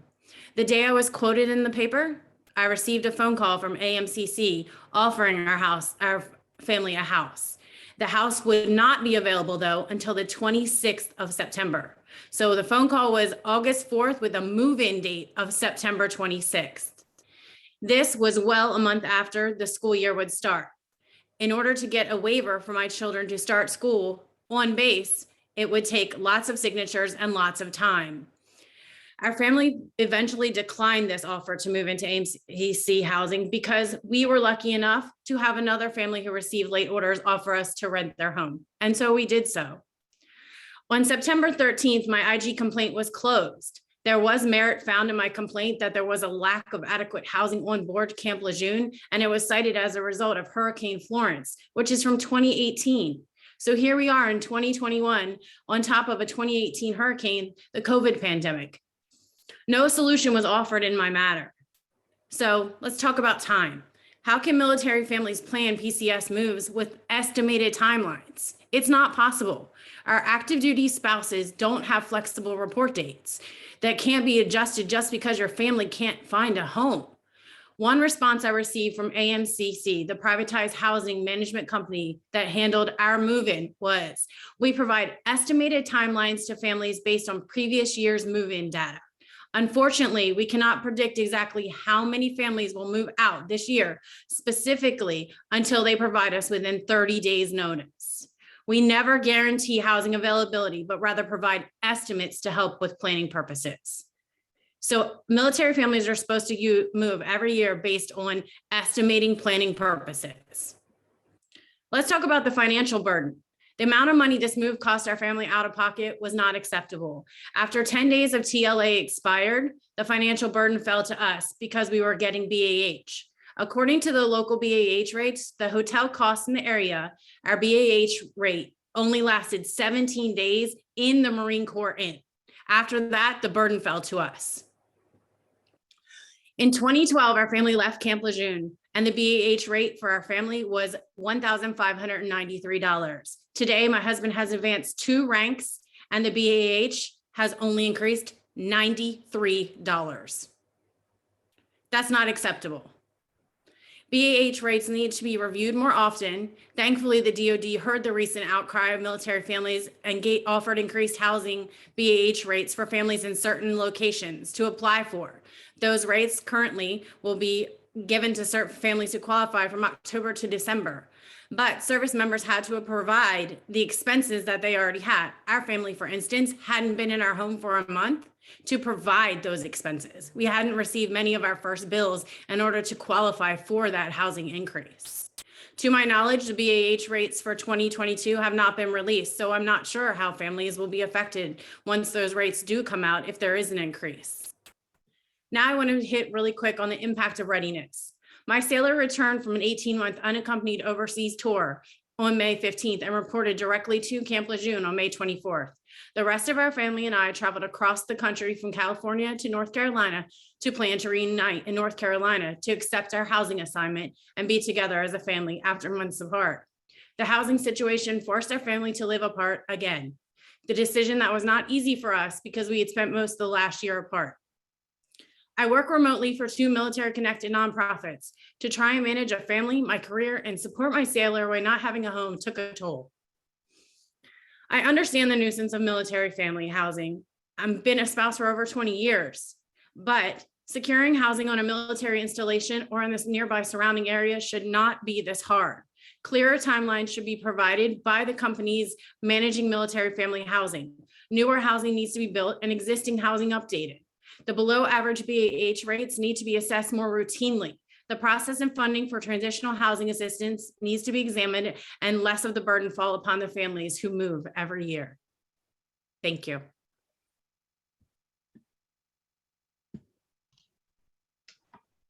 Thank you. And I believe I am up next in this panel. My name is Elizabeth Field. I am a director with the U.S. Government Accountability Office. And I would like to thank Representative Bishop and McMorris Rodgers for inviting me to join you today. And I want to say thank you to Ms. Ross for sharing that story. Those stories and others like them help us do our work at GAO. I have heard reference to GAO reports in some of the panels earlier today, but not everyone may be familiar with who we are and what we do as an agency. So I just very quickly want to explain that and then touch on some of our work related to the issues that Ms. Ross just outlined. The Government Accountability Office is a nonpartisan, independent federal agency. We are part of the legislative branch, and we work on behalf of Congress. Our work is fact-based and analytical, and our mission is to help improve the effectiveness and the efficiency of government programs wherever government is operating. So as long as there are taxpayer dollars going to an initiative or an activity, we are there to see how it's going. So not surprisingly, we have a lot of work related to the Department of Defense because it is, of course, the largest single federal agency. We have done quite a lot of work related to military housing, but I think taking into account what I just heard, I would like to highlight two pieces of our work that are probably most relevant, and then can certainly speak to other work during the Q&A if time permits. So first, PCS moves. We looked at this issue a couple of years ago because TRANSCOM at the time, and I believe still is, had been planning on moving to a new single contractor model. So rather than relying on multiple contractors to help with the movement of household goods, moving to just one contractor. And the idea behind that shift was to better meet the needs of military families. When we looked at this issue, though, we found that TRANSCOM was moving quite quickly to this new model without really having thought through it carefully. So first, we found that TRANSCOM did not have a plan in place to collect data about what it would cost and what some of the personnel implications would be of this move. For example, didn't know exactly how many military personnel would be needed to oversee the contractor. And that's really important because if you want to make sure that the contractor is handling military families' household goods in an appropriate way, you need to make sure you have enough people to oversee the contractor and that you know how much it's going to cost so you can budget for it. The second thing we found was that TRANSCOM really did not have a plan in place to measure whether this new model was going to be effective in, reducing delays, reducing lost and damaged goods. We made recommendations to TRANSCOM to address both of these issues. I am happy to say that while this move to the new model has not yet happened, and I can be corrected, I believe we have someone from the Defense Personnel Program Office who's going to join us in a little bit. But that TRANSCOM has put in place some plans to measure the effectiveness of this new model once it comes into being.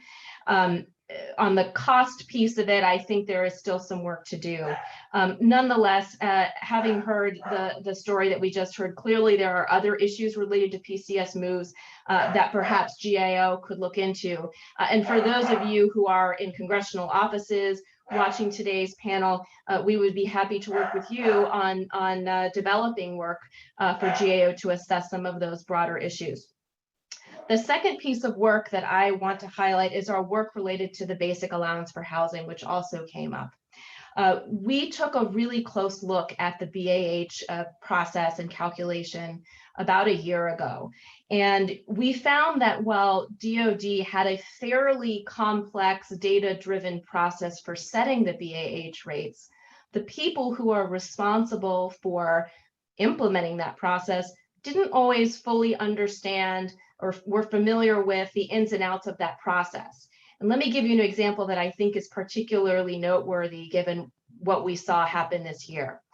The process requires the individuals who are calculating the rates to collect a minimum number of data points in each military housing area to set the rate for different types of housing. If the officials who are collecting those data don't get the requisite number of data points, then DoD will use data from prior years and average them together in a weighted average. That's problematic because, as you know very well from this last year in particular, housing rates are unpredictable. They fluctuate a lot. And when you have something like a COVID-19 pandemic, the housing markets can really be shocked. So using outdated data is problematic. We made a recommendation to the department to consider ways of expanding how they collect data so that there wouldn't be as much of a reliance on data from prior years. There are other issues that we found as well. I want to be respectful of the time of the other panelists, but I will just close by thanking not only Ms. Ross, but really all of the military families who are watching today. We at GAO do rely on that first person evidence to understand really what's going on. We have done it in a lot of our military housing work, including our work looking at privatized housing at Camp Lejeune and others. And it is an invaluable part of our work. So I will stop there. Thank you. Okay, I think that means that I'm up. My name is Todd Ernst. I'm the founder and CEO of PCSgrades.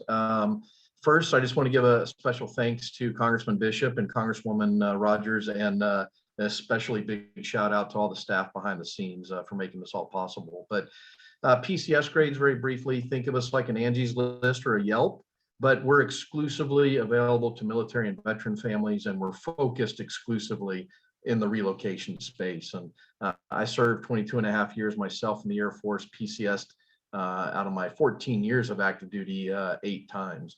So I'm going to start or I'm going to continue from here by sharing a couple of slides. And I want to do this I'm going to do it through data, and I'm going to tell a little bit of a story. Let's start with the background. This is all information I guarantee people probably know. I don't know if you know all the stats, but let's cover some of them real quick for some context. Number one, turns out military families move a lot and they tend to go to locations that we know very little to nothing about. In fact, we tend to move about 7 times more often than the non-military families do, and we're 10 times more likely to move across state lines. Relocation has been cited as a top 5 stressor for military families each of the last 6 years. This is according to the Blue Star Family's annual lifestyle survey. And during those last 6 years, twice active duty members have actually put it as the #1 stressor. And that's, guys, that's ahead of deployments. That's ahead of family isolation, a lot of other really big stressors. And then financial issues, cited as a top 5 stressor for military families each of the last 6 years as well. And active duty spouses have put it up there at #1 3 different times in the last few years. Why is that important? Because we also know that a lot of that financial stress is coming from the PCS. 86% of active duty families cite PCS costs as the #1 reason for incurring unexpected expenses due to the military lifestyle.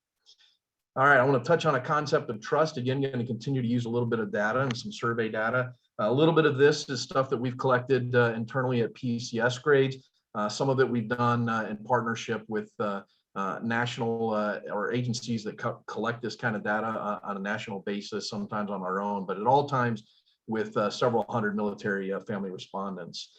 One of the questions we asked was, hey, do you feel the general public, those who have never served, truly understand what the hardships are behind a PCS? And while we suspected what the answer was going to be, we were pretty overwhelmed that 96% said, yeah, we don't think they do. We also asked the question, okay, well, you're moving to a place you've never been to before. So who are you going to trust the most for the local information that you need? And in this particular case, yeah, you could only provide one specific answer. And overwhelmingly, the #1 answer was, guess what? It's each other. It's fellow military members and spouses. We asked, we started getting a little bit more specific. The DoD's annual military housing survey for the privatized housing. We said, hey, do you really think that it provides true transparency and accountability to the military family tenants that are living there? And overwhelmingly, the answer is no. They don't think so. And so we also asked the follow-up question, okay, well, who would you trust to provide true accountability and transparency through a feedback system? And the answer there was, hey, it's got to be somebody who's neutral, viewed as neutral, doesn't have financial or contractual ties to either the DoD or to the housing companies themselves. So let's talk about what this means in light of how PCSgrades is trying to help, and asking a few more questions. Okay, well, how strongly do you agree or disagree that the active duty is that service members and their families don't get enough relocation assistance through the military? And I don't mean this here to provide a black eye, because you're going to hear my comments in a second here. I really think this is just another one of those indicators that the military can't do it all, nor should they be expected to do it all. But there are partner organizations that can very much complement them. But bottom line is most folks felt like, hey, they weren't quite getting all the support that they needed or wanted from the military. Okay, so what would you value, back to the housing, military housing survey part? Hey, would you prefer to have the same annual survey that you have, or how about an open review platform that's available year round? And oh, by the way, the data could actually be accessible, on demand by these families. And no surprise here, but overwhelmingly, that's the one that military families picked. So just a little bit about PCSgrades, guys. We didn't invent the concept of crowdsourcing. We didn't invent the concept of reviews. Turns out those are really strong concepts that are bearing themselves out in the commercial marketplace right now. But we feel strongly that these are great concepts that can be brought to bear to help us in solving some of these problems. So unlike a Yelp where I don't know who Daha M is, our concept is I don't need to know the user name or the person behind the username, but as long as I know it's an Army spouse with 4 PCSs or an E5 in the Air Force, then it's data that I can trust, and it's from the people that we trust the most. So reviews and expertise, in this particular case, it's base housing, but certainly off-base neighborhoods, apartments, could be moving companies, mortgage lenders, and a couple of others. So I want to sum up a couple of things here. I know we're talking fast here, but I truly believe there's not a single answer to solve all of these must-solve problems when you PCS. Again, we got a lot of time constraints. A lot of the decisions that we're making can have huge repercussions if we choose wrong, can have financially devastating repercussions if we choose wrong. So we got to choose right, and we got to have reliable information in order to choose right, and it needs to be accessible.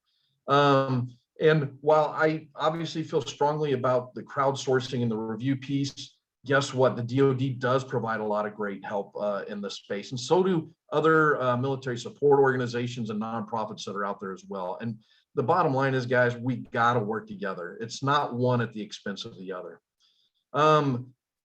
No secret, but the data certainly bears it out. Fellow military members and spouses, guess what? We trust each other the most. So that's where we think there's real power in relying on each other to help provide some of these answers. Crowdsourcing and review platforms, yes, they're proven at this point. The good things they can bring to bear when it comes to transparency and accountability, really that timely feedback that the DoD needs to be getting their hands on, the timely feedback that the contractors need to be getting their hands on, and trusted feedback that they need to be getting their hands on. And just very briefly touching on the Tenant Bill of Rights, an awesome step in the right direction.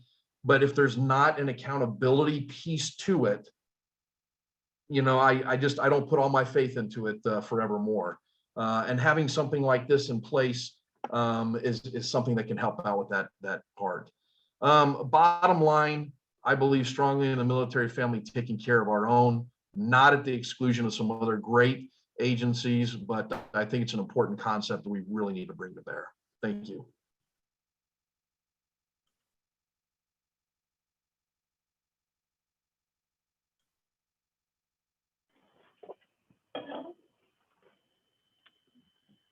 Thank you. We'll move on here to Colonel Safranek. Are you ready here?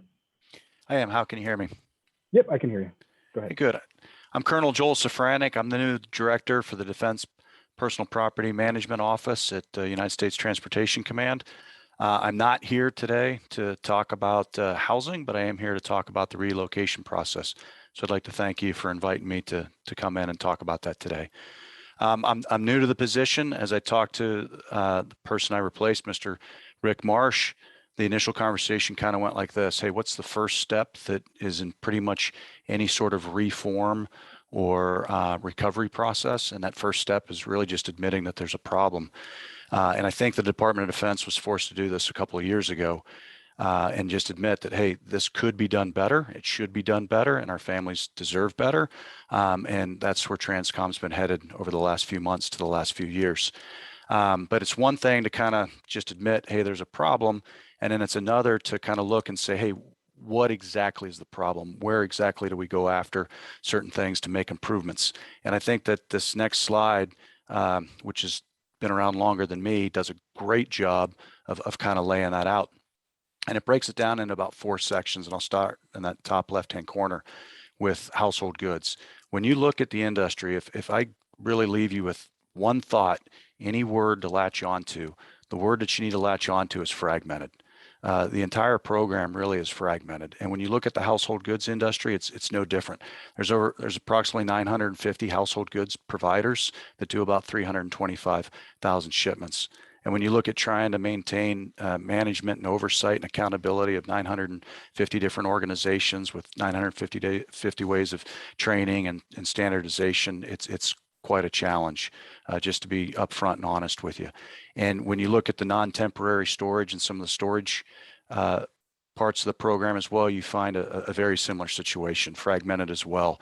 For non-temporary storage, there's about 880 providers. When you look at storage as a whole with some of the stuff that's done on a more temporary basis, it probably balloons up to around 2,000 different storage units. In this last year or so, and I've got to thank the services, we went out and inspected about 88% of those already with a goal of getting to 100. And we just found out it was worse than we expected. To be transparent and honest, which General Lyons has asked us to do, be honest with the family members, about 10% of those failed inspection. 24 of them we immediately put on a no use set up in order to make certain that they weren't even used until certain circumstances were corrected. And I'd be honest, I'd love to just kick industry and throw dirt at them and say, hey, it's all their fault. But even if you look at the DoD, it's fragmented as well. Up until U.S. Space Force came along, there were 5 different services with 5 different cultures. Now with Space Force, there's 6 different services with 6 different cultures and ways of doing things. And that equates to multiple shipping offices, once again, trying to standardize certain practices. I personally have PCS'd from a Marine base. I've personally PCS'd from an Army base as an Air Force officer. I've got Army officers that work for me that'll PCS from a Air Force base. The service member doesn't care if it's an Army standard, a Navy standard, or Marine standard. They just want to know it's the same every time. The one silver lining in this whole thing is kind of that top right-hand corner, and that's our POV or our vehicles that we end up moving. There's about 68,000 vehicles that are shipped and stored. And if you look at the satisfaction rates of our POV program, it's about 99.5%. If you look at our satisfaction rates with household goods, it's about 95.5%. If those are your kids' grades, you'd be happy because they're both A's. But when you look at 325,000 shipments, that 4 percentage point difference is about 13,000 unsatisfied families. So it's quite a significant difference for a small percentage.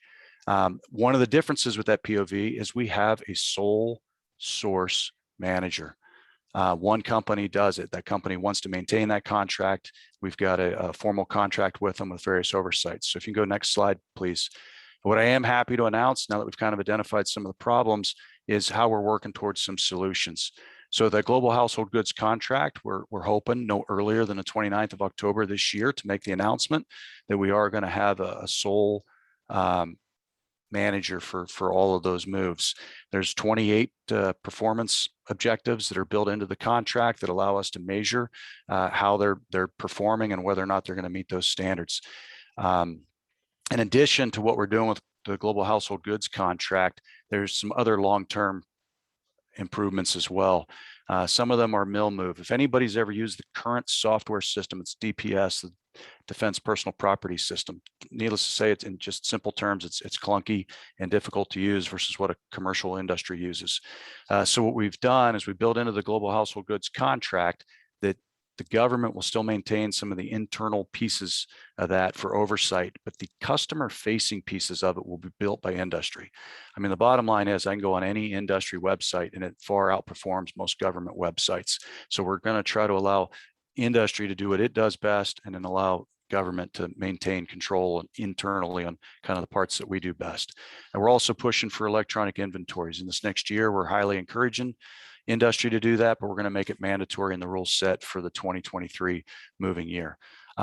We've got similar designs lined up for the non-temporary storage, but to be honest with you, it's got to be tied into that global household goods contract. So we're trying to sequence things properly, and we're still just finishing up a business case analysis in order to figure out some solutions so it will follow our GHC contract. The bad news is if you look at the dates on most of these things, they'll be expected for the 2023 moving season and beyond versus something that will happen today, tomorrow, or even next week. The reality is we didn't get here overnight and we're not going to get out of it overnight either. If you can go next slide, please. But there are some things that we're doing in the short term, not quite as large as the others, but also have a similar amount of importance. One of the things that we find as we talk to more and more service members, that a lot of the roots of the problems comes down to that counseling. If we could have counseled the member properly, then they would know the information that they need. Sometimes the counseling just wasn't done as well as it should have been. At the same time, like I said, multiple services, multiple ways of doing that. So we've been working with the services to standardize the outputs so that no matter where you go, it's the same counseling, it's the same information. I would love to say that a move goes perfect and the family gets moved into their place, but then if their personal identified information gets stolen, then that's a whole nother set. And anyone that's been in the military for any period of time knows that your social security number is used for everything. So we are methodically going through computer systems, methodically going through forms, working with Customs and Border Protection as well as industry, and just removing a social security number from everything in order to allow that PII not to be accessible. As I said, DPS is that software system. We're working with MilMove to get it lined up, but because it's in the future, we still have to make certain improvements to DPS in order to make certain that it works over the next couple of years until we transition to MilMove. And then we're also proud to announce some of the work that we're doing, what we call customer facing initiatives. So at the end of this month, around the 24th of October, very much like what Mr. Ernst talked about, using that data and allowing crowdsourcing, we're going to have a customer facing dashboard that gives the data to family members to let them know how many letters of warnings have been placed against certain transportation service providers. What is their on-time delivery rate? Once again, our purpose isn't to do anything with that data, except to be transparent with it so that service members know, hey, here's a company I've been lined up with, here's their service record. We've also transitioned to Military One Source. We had a website called move.mil that had all the moving information, but the reality is relocation goes beyond moving.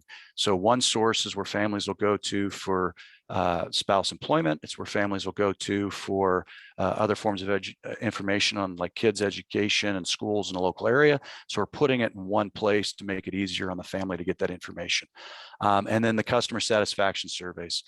We've told the industry that we do not want them giving satisfaction surveys to members because it skews the data a little when someone's sitting next to you at the kitchen table after a long day saying, hey, here's my survey, why don't you fill it out while I watch you, right?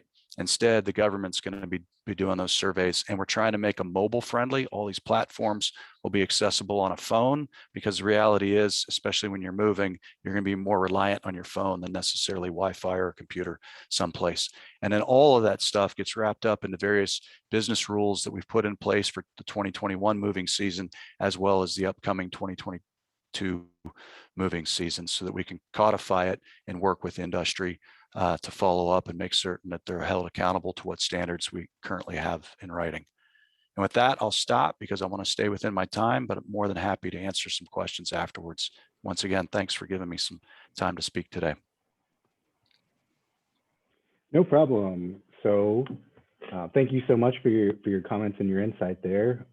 So we are moving into our final question and answer period here. And I will kick it off here.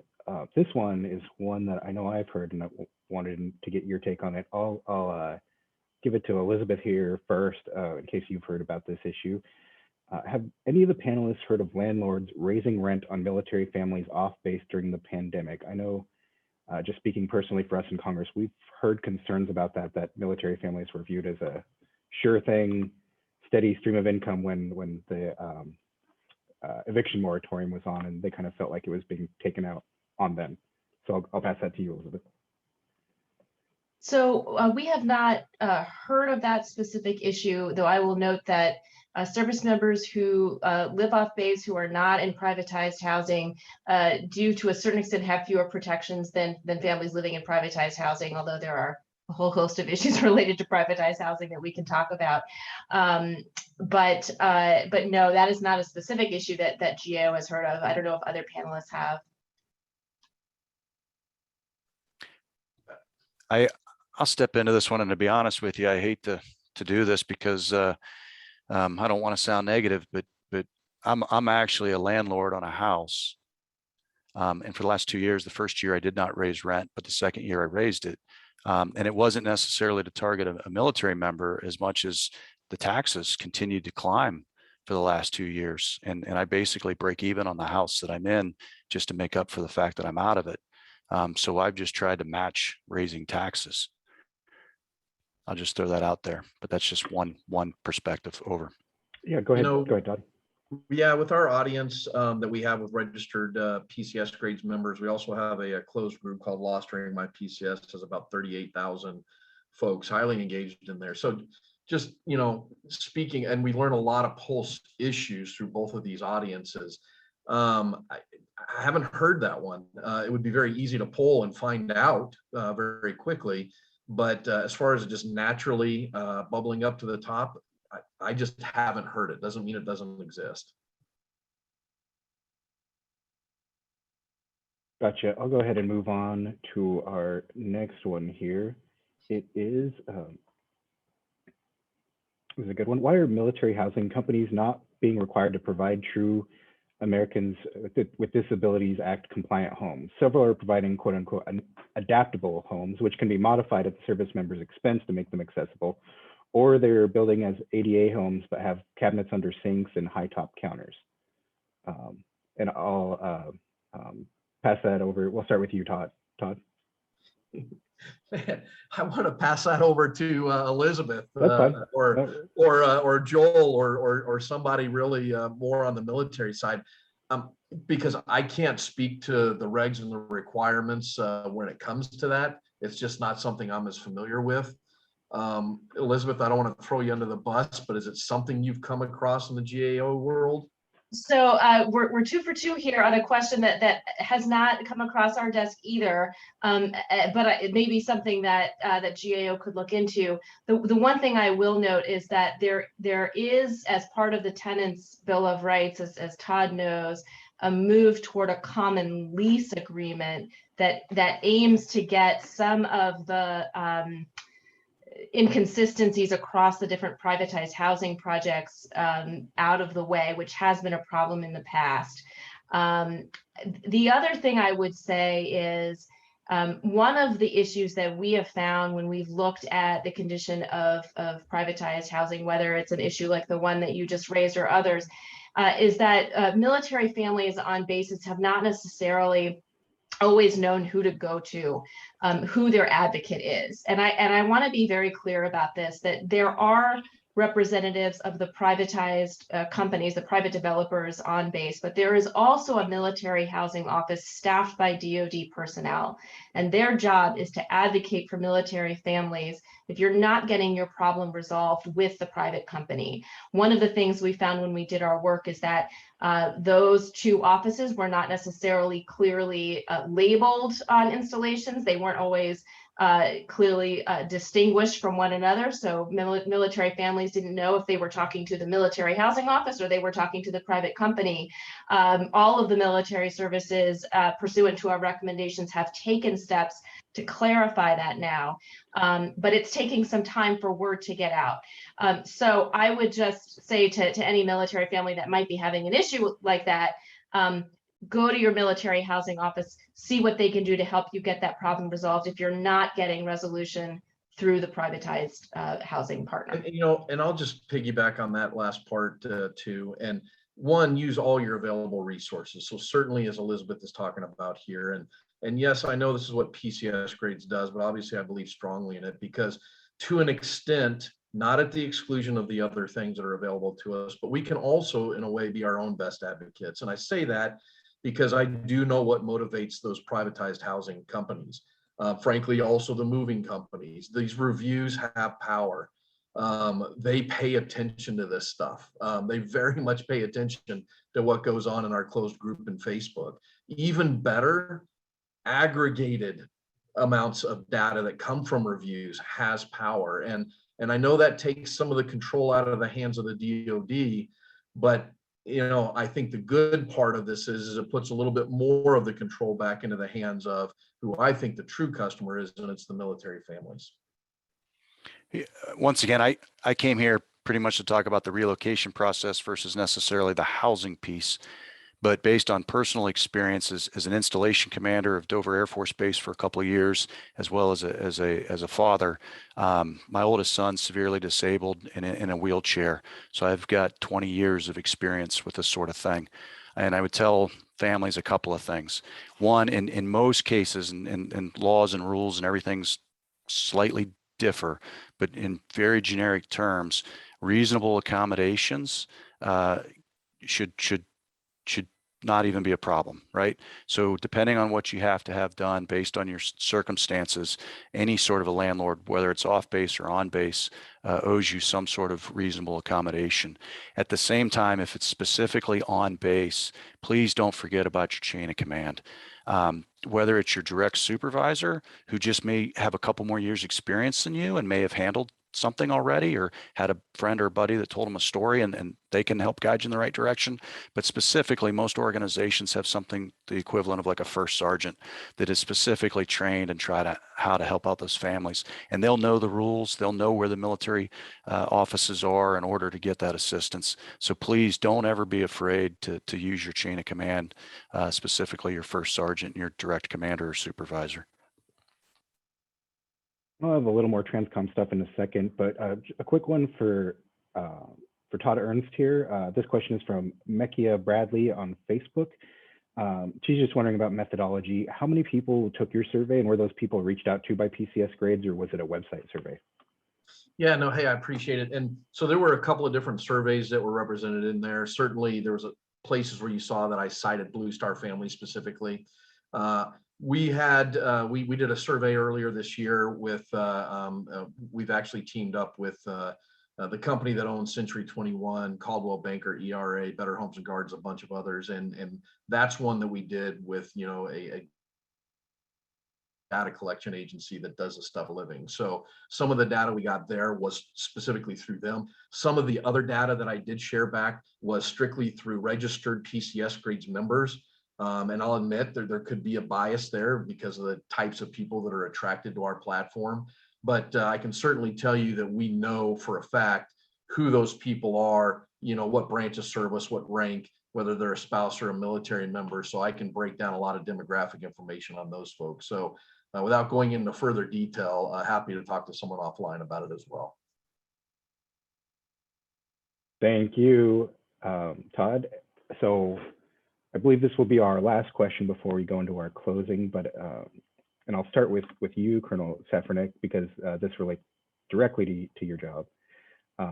This is an anonymous question. Families are routinely suffering losses totaling more than $10,000 during PCS moves, with moving companies refusing to pay and dragging their feet for months on end. What's being done to address this damage and loss to service members' belongings? I would tell you to stick with the defined process that's already there, and that's to go to the military claims office. So once again, I feel like I've lived through all of this, right? So I've had 13 moves in 25 years, to include a move that was in excess of $10,000 in damages. So, kind of like the old commercial where there was the guy that said, "Hey, I'm not just a president of the hair club for men, but I'm a member as well," right? So not only am I the director for this thing, but I've lived through it. There's probably no story that anybody will say that I haven't had experience myself. And maybe that's why they put me in this position. But you get to a point where if you in that industry company don't agree then you just walk and you agree to disagree, and you go through the military claims office and you take everything to them, and then it goes through that services judge advocate channel, and they look at everything. It's just like Mr. Ernst talked about, having that impartial third party that looks at everything and says, hey, look, here's kind of a final decision. Now, with that being said, you can't come to them with nothing and just say, hey, they owe me money, right? You're going to have to provide facts. You're going to have to provide photos. You're going to have to provide evidence. I had to do the same. I'll be honest, the hard part about that is just it is time consuming to put together all that data.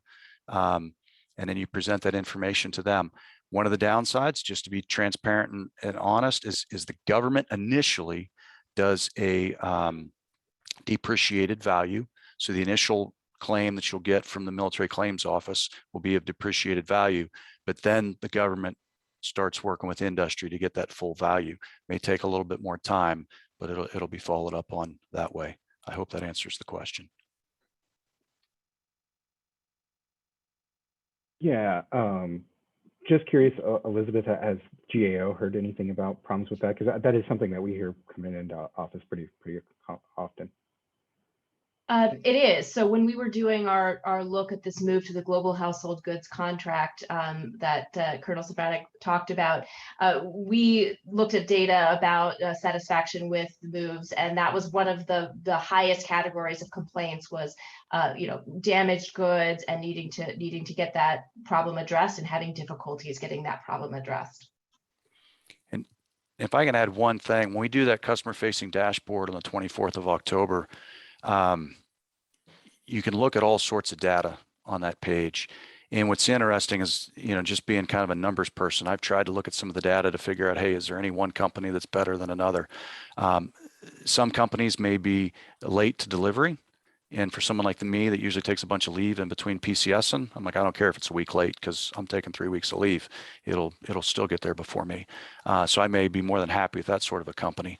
Others, you'll see companies that have a large number of claims, but the value of those claims is low, which for whatever reason, that company seems to break inexpensive things.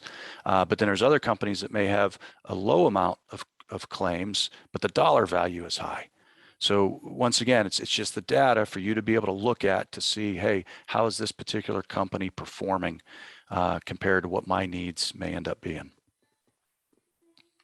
Okay, well, thank you so much, everyone. That brings us to the end of the final panel. And thank you so much to our final panelists here and all of our panelists today. That concludes the panel discussion. I would now like to invite the co-chairs of the Congressional Military Family Caucus to offer their closing remarks.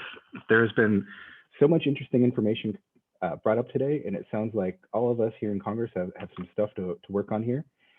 Thank you to our caucus co-chairs, Congressman Sanford Bishop and Cathy McMorris Rodgers. They're each going to give us some comments here. So with that, I'll turn it over to my boss, the one and only Cathy McMorris Rodgers. Thank you, Matthew. Thank you for a great job in helping lead.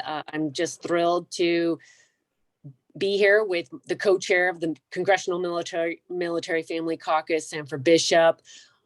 He's been a great partner in this effort. A big thank you to everyone who has participated.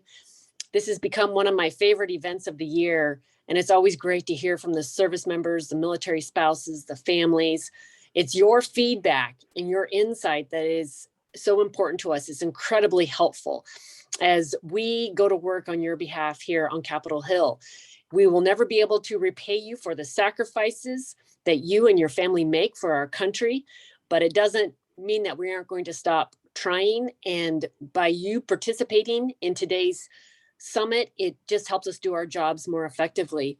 I'm always inspired by our military families all across the country, from Georgia to Washington State. Your ability to overcome unique challenges each and every day, your willingness to share your stories with us is a testament to your strength and your commitment. I was especially moved by the education panel. As you know, my husband, Brian, and I have 3 kids, and we are striving every day to make sure that they get the best education possible. We faced our own challenges, finding the right school for our son, Cole, who has Down syndrome. And it's one that is so familiar to many of you. But I can't imagine trying to add on having a spouse deployed, the COVID-19 pandemic, and things just seeming more difficult than they've ever been.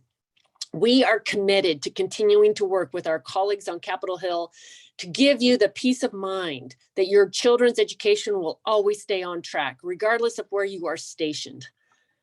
Clearly, there's a lot to do. I want you to know that some of my takeaways will be to continue to make improvements to the Exceptional Family Member Program, fix the broken military housing situation, finally resolve this issue of military spouse licensure, and really focusing on military mental health. And as you all know, there's more. The good news is that we heard some great ideas today, which is the goal of this year's summit.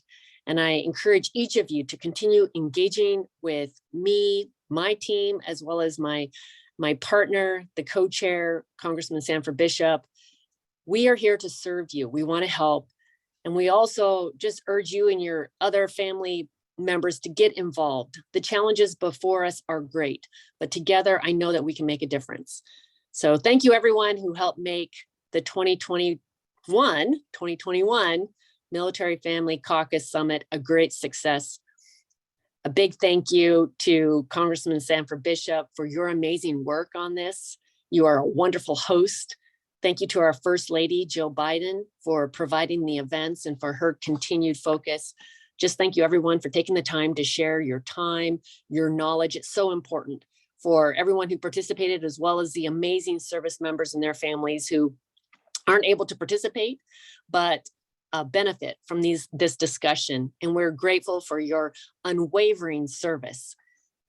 Thanks again, everybody. I look forward to seeing you next year, hopefully in person at Fairchild Air Force Base. God bless you, and may God continue to bless the United States of America.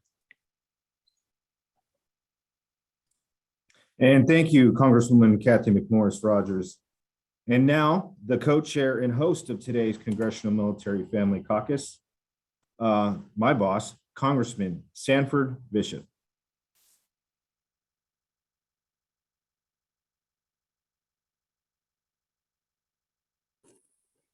Thank you so very much. And let me just associate myself with every one of the remarks from my co-chair, Cathy McMorris Rodgers. She said it. I hate to try to repeat what she said because I have to say ditto. Let me go a little bit further though and extend a special thanks to our staffs.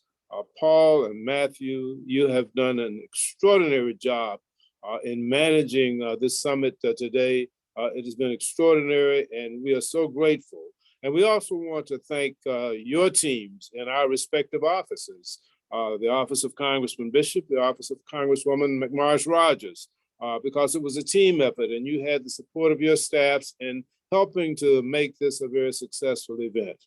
And certainly as co-chair of the Congressional Military Family Caucus, we want to thank each and every participant who shared in this experience today, our keynote speakers, our panelists, and the participants. Your questions were helpful, your comments were helpful, and believe me, we will take them into consideration as we return to Washington to make sure that we look after the needs of our military families. As the co-chair of the Congressional Military Family Caucus and vice chair of the Appropriations Subcommittee of Military Construction and Veterans Affairs, please rest assured that the well-being of our men and women in uniform and their families will continue to be our priorities. The strength of our military is drawn from the strength of their families. And we want to do all that we can to protect our warriors and their loved ones. We cannot rest on our laurels or think that old solutions can fix new problems. The nature of our military is growing, and as it grows, our ability to serve the diverse needs of our military families must also grow. We must continue to work on areas that need improvement, as well as explore new areas of concern. Today's conversations have made it clear that there is much work to be done in behalf of our military families. This is where our caucus comes into play. Events like today give us the perspective, information, and community connections we need to educate our colleagues in Congress so that we can build a stronger coalition to address the challenges that you face. I look forward to continuing the good work of the Military Family Caucus with Congresswoman McMorris Rodgers and the 68 other members of Congress who make up this caucus. I would also like to ask everyone who has joined us today, advocates for the well-being of our military families, to continue your dialogue with members of Congress. The members of our caucus and other members of Congress need to hear from you. Your stories are inspiring, your experience is instructive, and your voices are powerful. I want to thank our service members and their families for your commitment and your sacrifice. I want to thank everyone who attended this event, and I look forward to our continued work together to improve the quality of life for our military families so that Congress and our country can honor the commitment and sacrifice that our service members and their families make every single day. God bless you, and God continue to bless America.